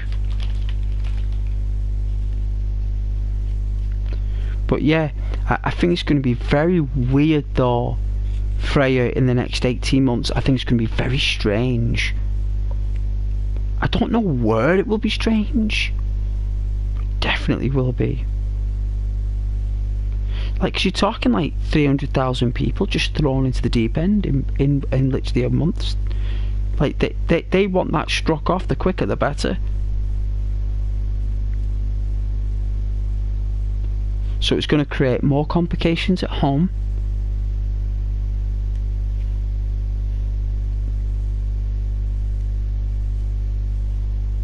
I don't know about that.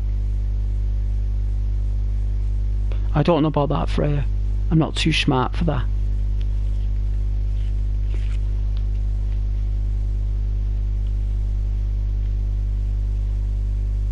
There is an answer to it.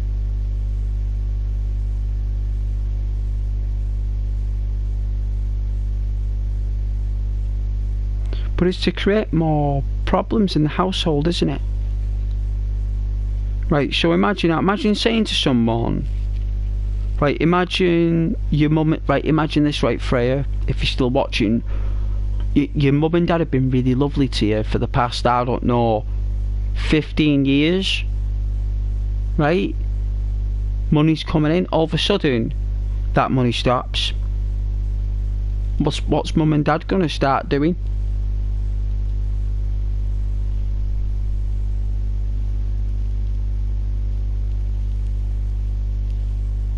I've get that guy into work. It's mostly dudes that have ADHD, isn't it?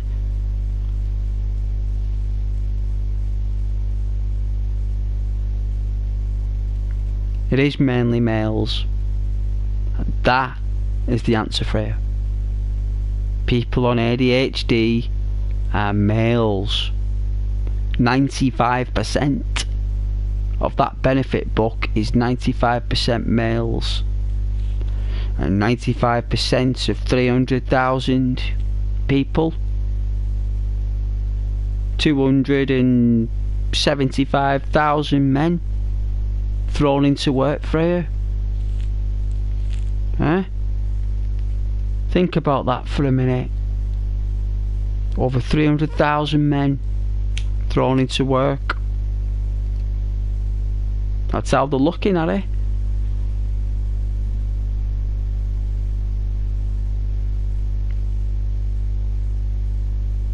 You know what? God help him. But anyway, enough talk about that cack. I'm gonna get a drink. When we come back, we're gonna travel this map. Like fast travel, well not fast travel, speed up the time or whatever. But I wouldn't know about that though, Frey, about immigration. Not a clue about that. I think one of my friends works in the Home Office, or did. They probably know that answer. But I don't.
drink, so give me a second here.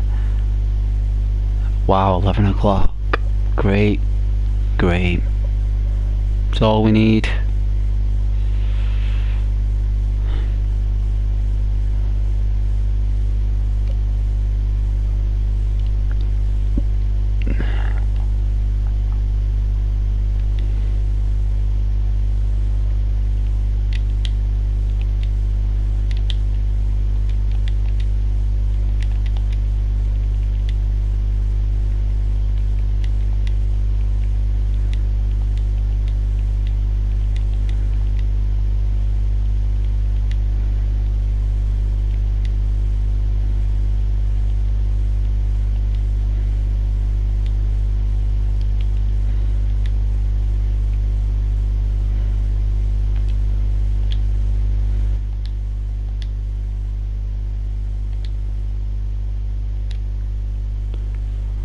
One, two, three, four, 5, 36. Okay.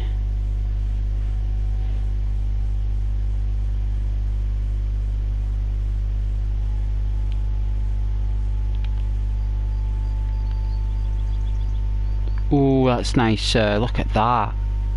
Look at that grass. That's well sweet. I like that. Right, Freya. In Japan, disabled people can control robots in the food industry remotely.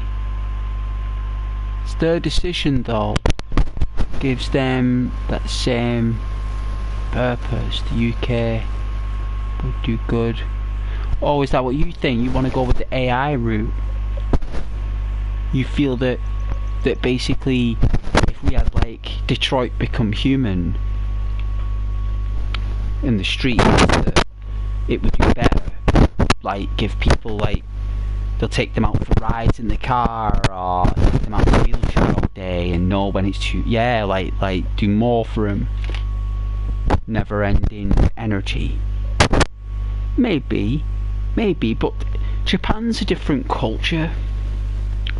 Japan has always been in that area of modifying everything.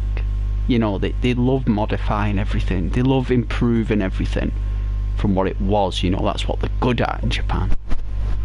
Take a robot, they'll take it and they'll improve what has been made.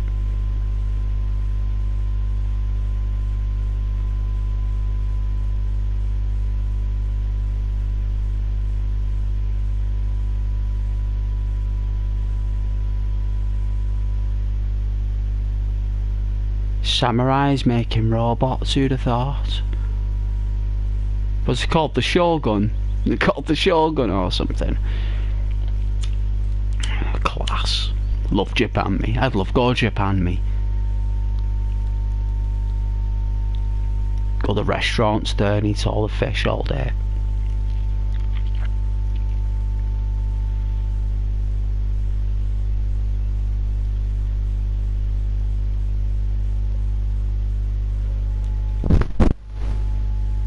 I'd love go there.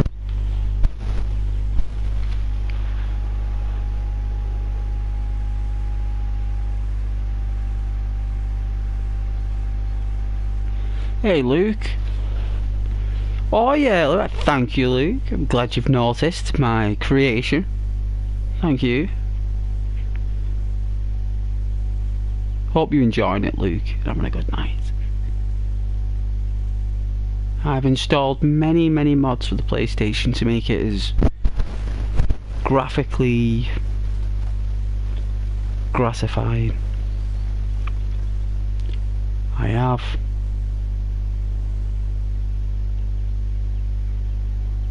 Anything behind us? Nothing. Whoosh. Let's go uphill. Let's check out the mountains at the top here, Luke. Look at the god rays.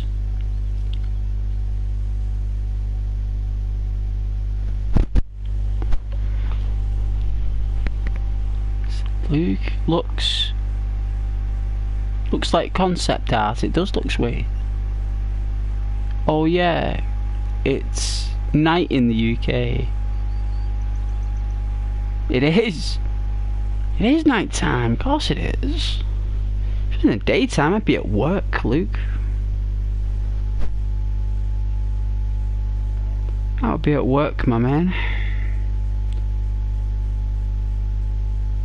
Another giant.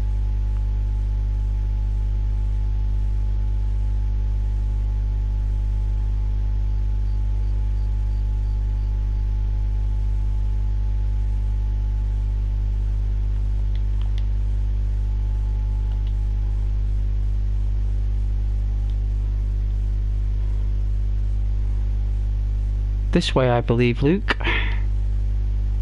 It is. It's this way.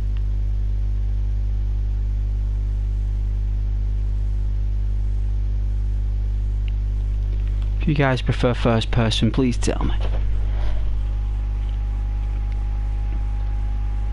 It's alright, Luke. Yeah, you don't need to apologise if you're from America. That's beautiful. I love my watchers from America. I think you're amazing. God bless you. God bless America, my allies. God bless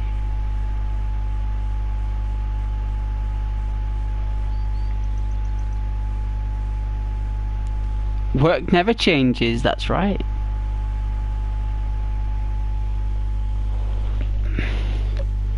Yeah, Frey, sorry to... Yeah, I was saying, it's no need to be sorry to be American. Love our American cousins.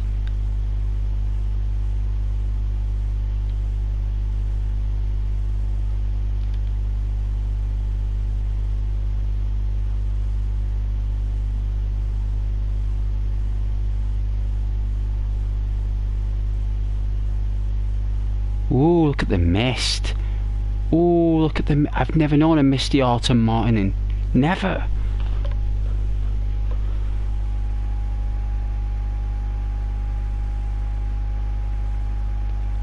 Shoot, now I want to play Skyrim. Have a good night, guys. Yeah, enjoy.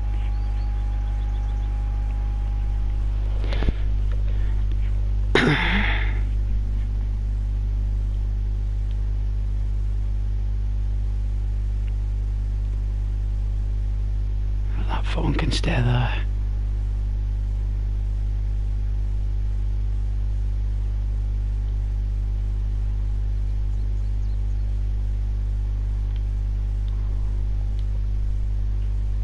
Alright, I think I can cross over the river from here. Maybe.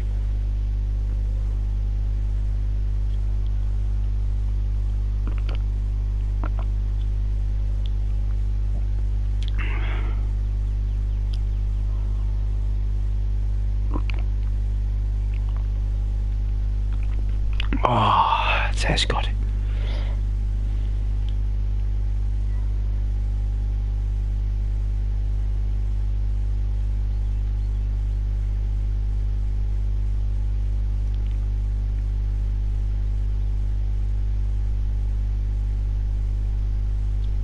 Looks so cool, this game. I just play it all the time. Just play it all the time. I'll be playing the Xbox version tomorrow, Fallout 4. Get a bit of that. What's her name? Is it Nora? And funny enough, right, Freya, I was looking through my old characters, and I named a Nora Freya back in I think it was 2018. There was a game file from 2018, Freya. It's not spelt the same way as your name though, but it's funny I found that there. I was like, no way I've named one of my female characters in Fallout 4 Freya in 2018. Weird.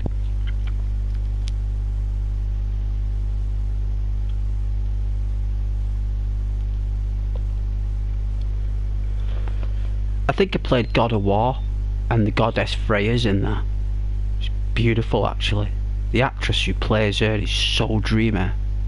Like, I would dream about her. Like, I think she's like, it's like a supermodel.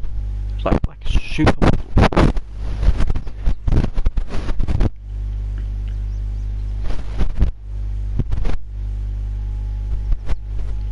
Just literally a supermodel. Whoa, that's really nice. That's so warm and cozy.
Oh.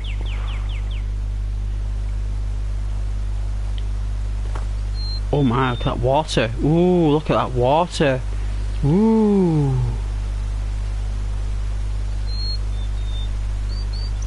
Ooh. Look at that water.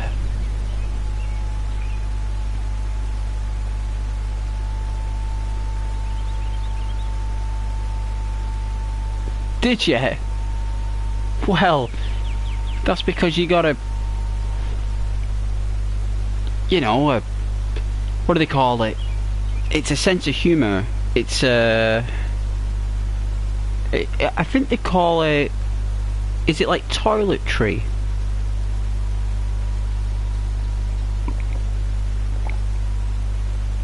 So toiletry humour is basically like a humour, isn't it, that involves all manners of inappropriate behaviour, and it's referenced in either words or actions or writing.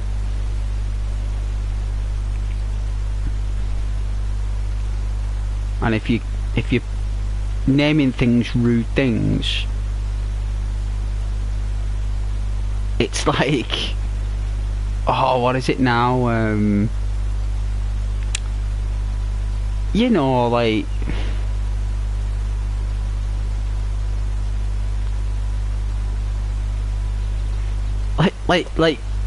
I mean, I normally say things as it is, because I think that's why you like this channel. Because I just tell you how it is. So normally, like people do stuff like that when they wanna like you know, a date. Like they want to date, or they wanna like, in your situation, probably want a boyfriend or something, or in a guy's situation, like a girlfriend. Like, so some kind of like way of coping, of like it comes out in other ways. And if you're naming stuff inappropriate stuff, then that's because there's like energy in your mind that that basically, you know, wants to put neurons in there, like, you know what I'm saying, like super fast neurons, and there isn't any, Freya, there isn't any super fast neurons going in that part of your mind, so you put the neurons in that. You know what I'm saying? Like, I put my neurons in this water, look. Right, I love water, right? I love water, like everything about it. You know, like, I mean, you can't call it an inappropriate thing, can you? Like, it's just water, you know? But I love water. Why? It's a feminine, it's a feminine element, isn't it, Freya? Water is a feminine element. It represents the goddess Freya, represents the god Oceanus, it represents Poseidon, it represents a lot of symbols, but it's mainly a feminine symbol. So that's telling me the reason why I like water so much is because I don't have enough feminine energy around me. There's not enough existing water in energy, right? Like, I have to find it somewhere else, Freya. So if I don't go out for a date with a girl or get steady with a girl or something, then I'll probably look at water, you know, or fish. But calling things inappropriate things as an adult, well, I think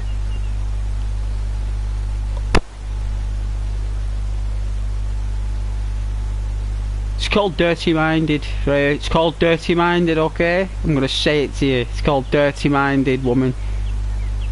That's what it's called. And that's what you've got when it comes down to naming places in certain situations, Freya, you know? Like, I'd never do that. Ghost would never do. Ghost would never do that. I name my places after moments, you know, like moments.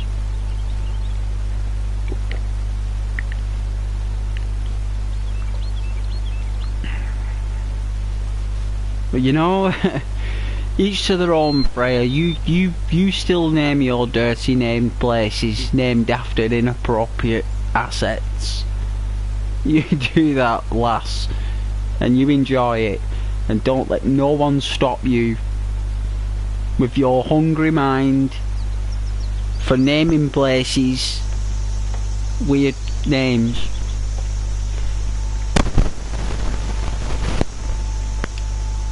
Yes, the best are alternative Christmas song lyrics. See, it's all coming to the surface, you see. Freya, it's all coming to the surface now. You're starting to explore in more avenues. No way, what's that down there? What in the Lord's name is that?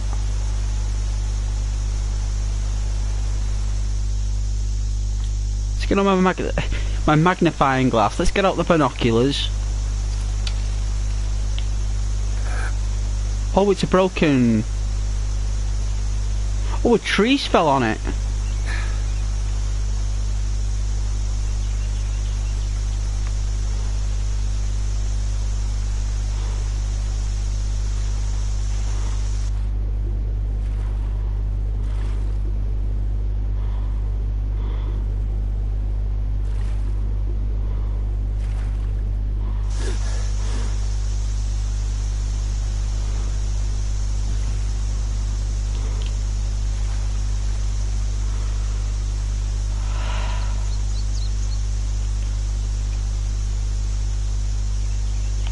Oh, it's that awful sound again. No wonder people leave at that point. I've got to do something about that audio. It's too loud. It sounds like snakes or rattlesnakes.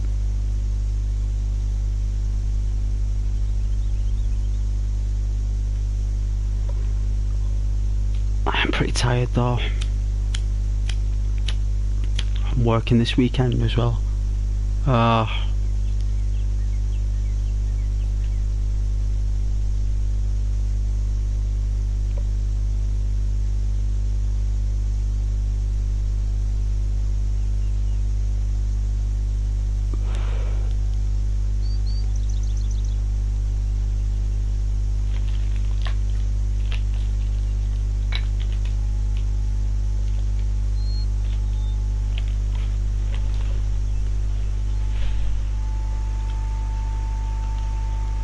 Getting back to being yourself. Good. Good. Well, if that's who you are, don't shy away from your inner comic. You know, like I like drawing pictures of ballet. Right. What the Hand over your bloody... valuables, or I'll gut you like a fish. Jeez.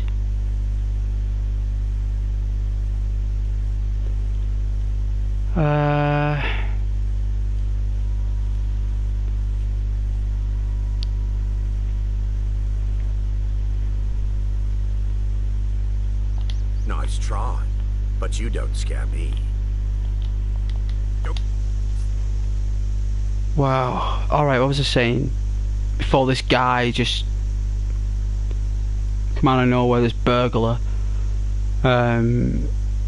Like, I like drawing pictures of like ballet dancers and sceneries and stuff like that, and I'll enjoy, I don't know, horses, owls, dogs, cats, all that stuff, right? Sometimes when the moment arises, I'll draw cartoons, right? Like, I'll draw cartoons, like, and that is the same as what you do when you start, you know, like, naming things of inappropriate things to make yourself giggle. Well, I'll draw cartoons, right? Because that's where I started. When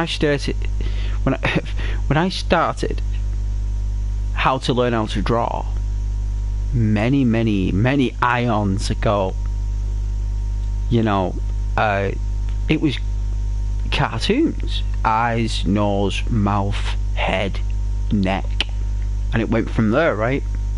Expressions, anger, sadness, happiness, excitement, all those things. Then sometimes I'll do cartoons of celebrities. So I'll draw cartoons of, like, say, Arnie, Sylvester Stallone. I might do the Bash Street Kids. Hey Arnold.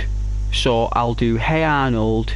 We'll be sat down with Bart Simpson playing chess, right? Bart will be sat relaxed, you know, as if they're actors, as if these cartoons are actors, because they are actors. They are. The performers. And I'll do drawings, right, Freya, of celebrities as cartoons mixing with other celebrities from different eras. So I might do a young Eddie Murphy, right, who might be, I don't know, with Frank Sinatra when he was younger, or Charlie Chaplin, right? I might do a lifelike Pinocchio or something, and like, who knows? But that's my way of coping, the way you do stuff like this. We all have our things, you know. It is cool. It is. Of course it's cool. I actually did an estate. Right, so this cartoon that I did on my own, like, no one's seen it, not showed it anyone. Did this cartoon on an A3 piece of paper, A3, and I started with just a curb on a road, like a curb. My goodness, I forgot there for a sec. It was like a curb, and from this curb, it went to Rocco's Modern Life.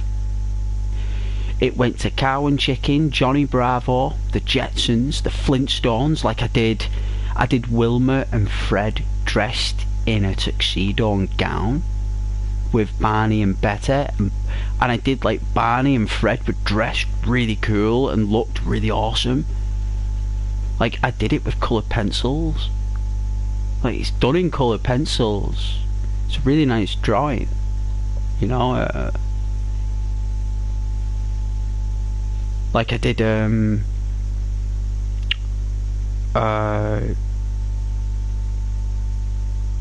what's it called? Dexter Laboratory, right? So there's characters from Dexter's Laboratory that are pretty fun to draw. So I did Dexter's Laboratory and Powerpuff Girls. So there's Powerpuff Girls, right? And I did a really you can imagine why, but there's a secretary in Powerpuff Girls. I think her name's Miss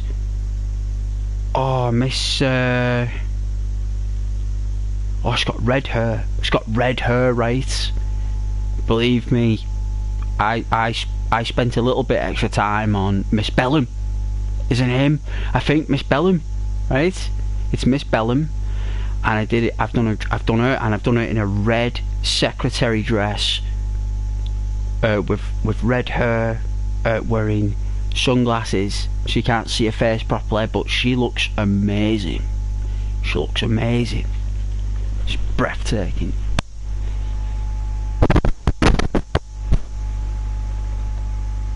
Have I ever showcased them on here? Would you? Oh, like drawings?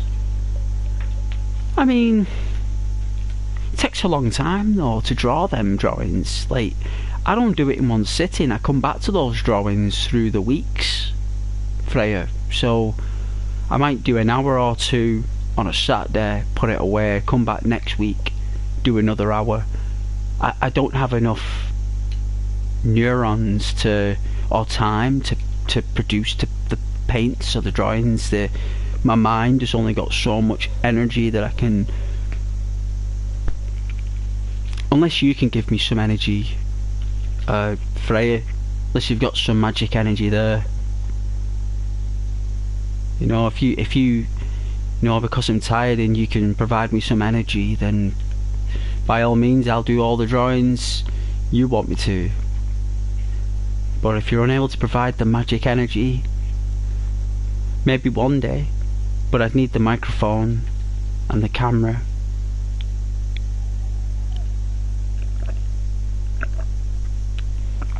I'm trying to think how to take out this guy.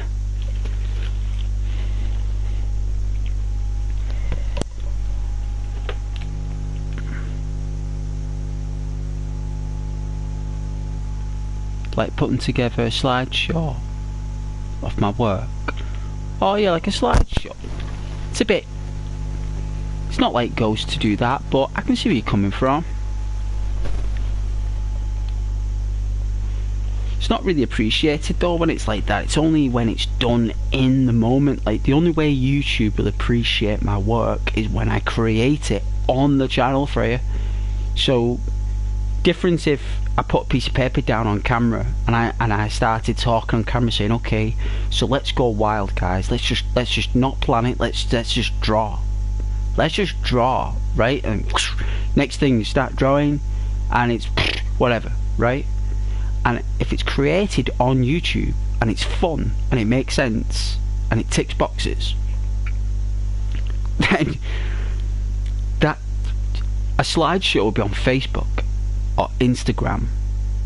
You know, YouTube is a full motion, unless it's a news story.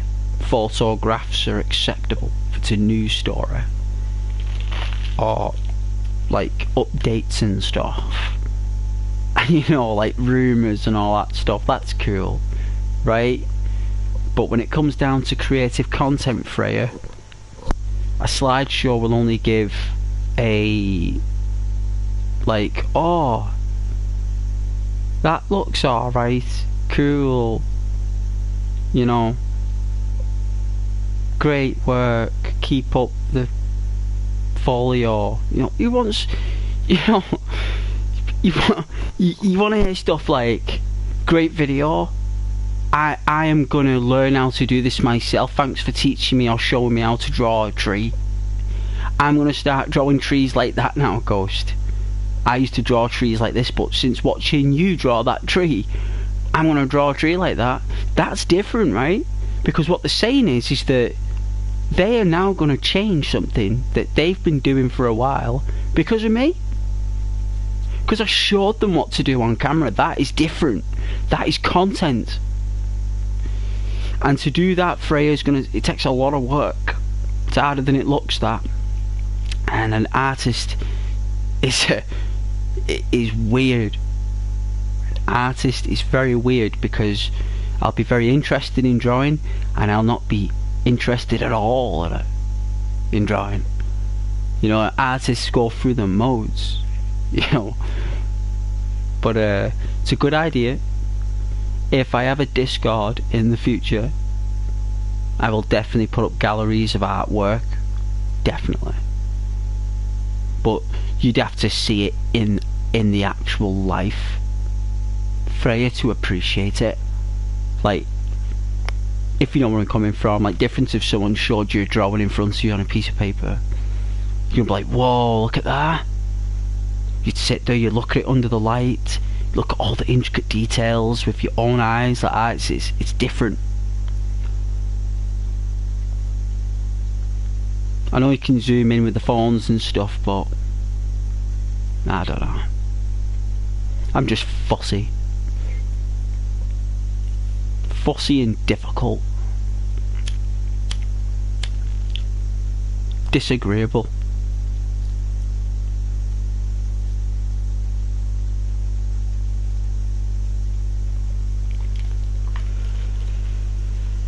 This guy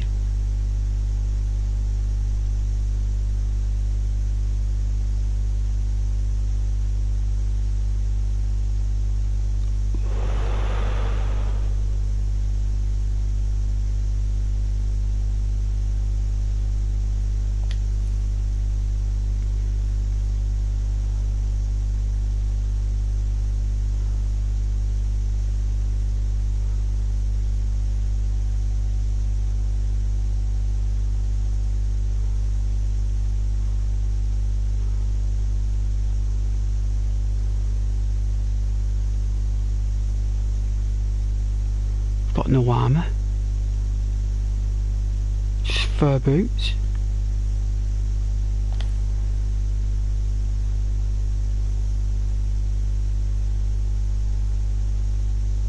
Oh, why we can't wear armour? Our Khajiit can't wear it. He's daft.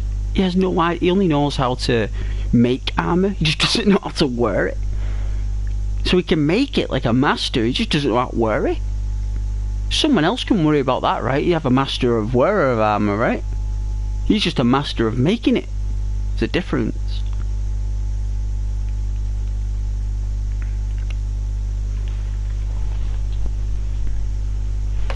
Oh, this charger. Jeez.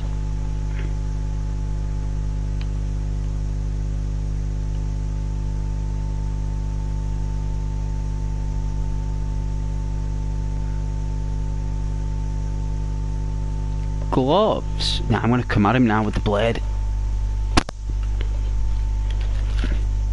Should we take him out with the axe or with the sword? Have a look.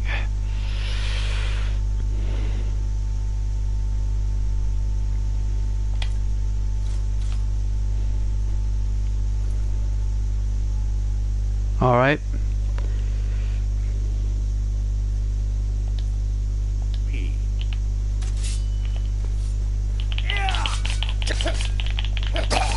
Oh, jeez. No. Oh.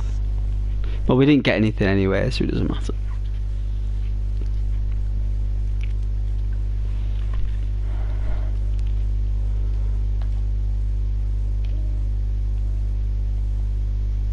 One, two, three, 4, 5, 6. He was quite tough.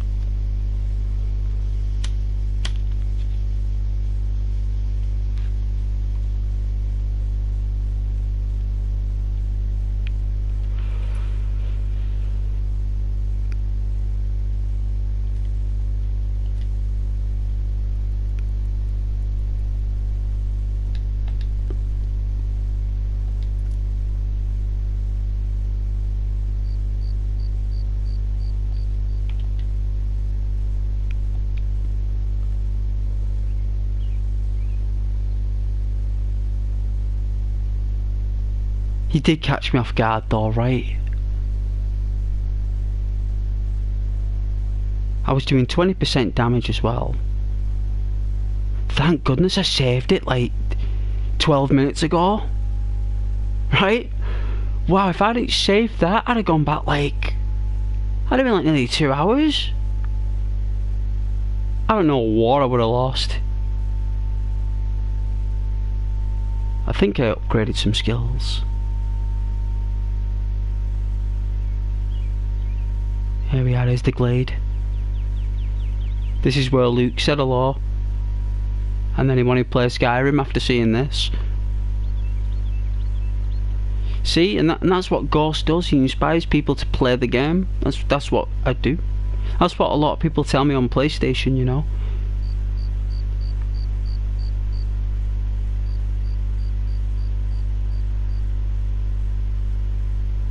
Oh.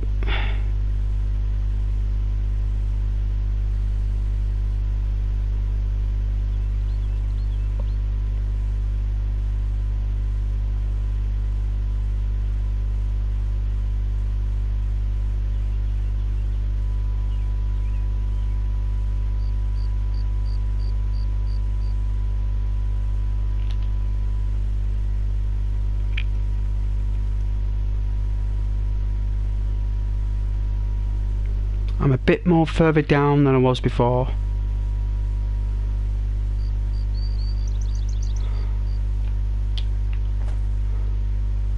Super Khajiit jump. Oh!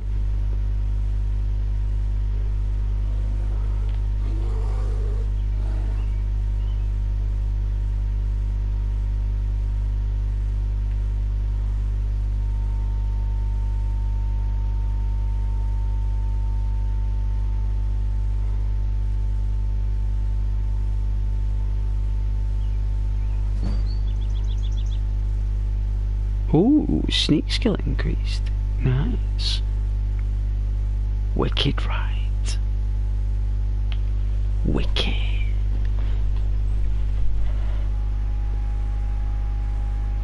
Yeah, no, you don't have to explain that to me.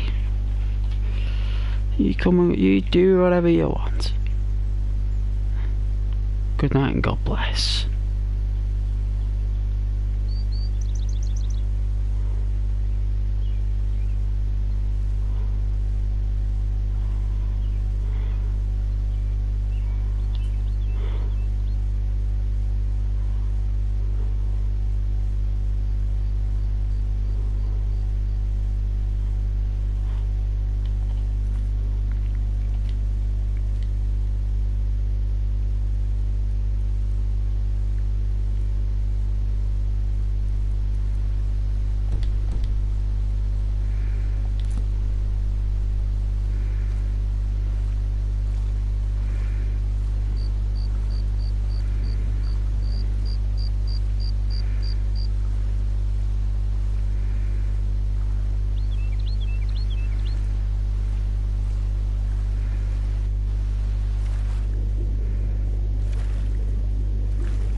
I had like these like unique water droplets, but it just crashed the game a lot, so I took them off. You know, like when you get out the water and stuff, like water drops off your clothes. Just broke it, just couldn't do it.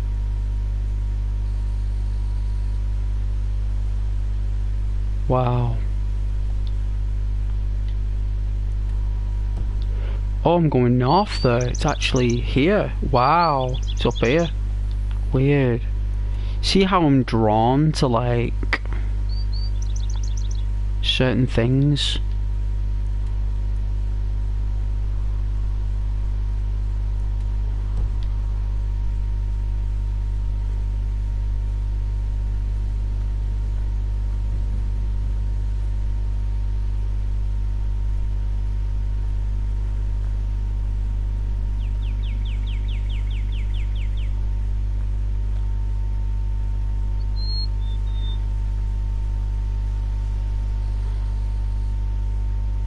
Alright, so I somehow ended up there before that thief came.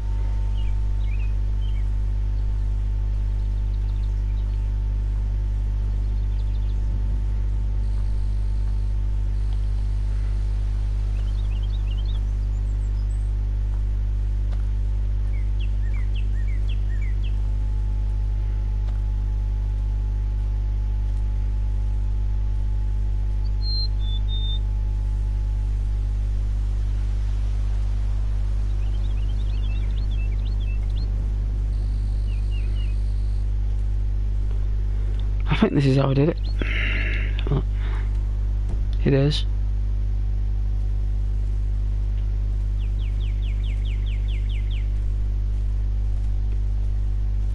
Enjoy the scenery though, if anyone's watching, enjoy it.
Alright, that I guess I have to eat.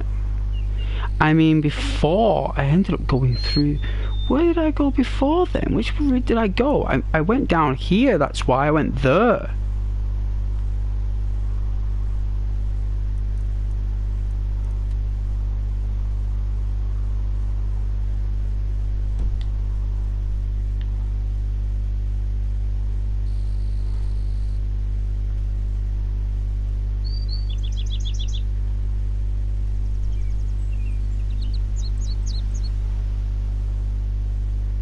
Some nice burnt colours though, right?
Time is it? 10 to 12. It's pretty late. I'm pretty tired though. I don't think I can go on myself, to be honest with you. I think I'm done, to be honest with you guys. I think I'm done. I am done. I think labour and work is finally caught up with good old Ghost. There ain't no one watching anyway, so it's all good.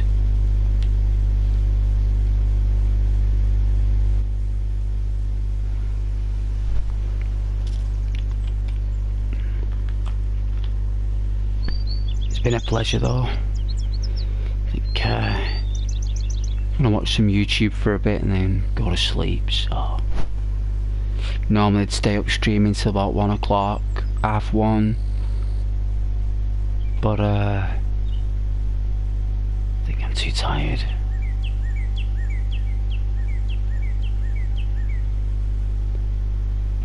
So it's been really nice, and good night and God bless.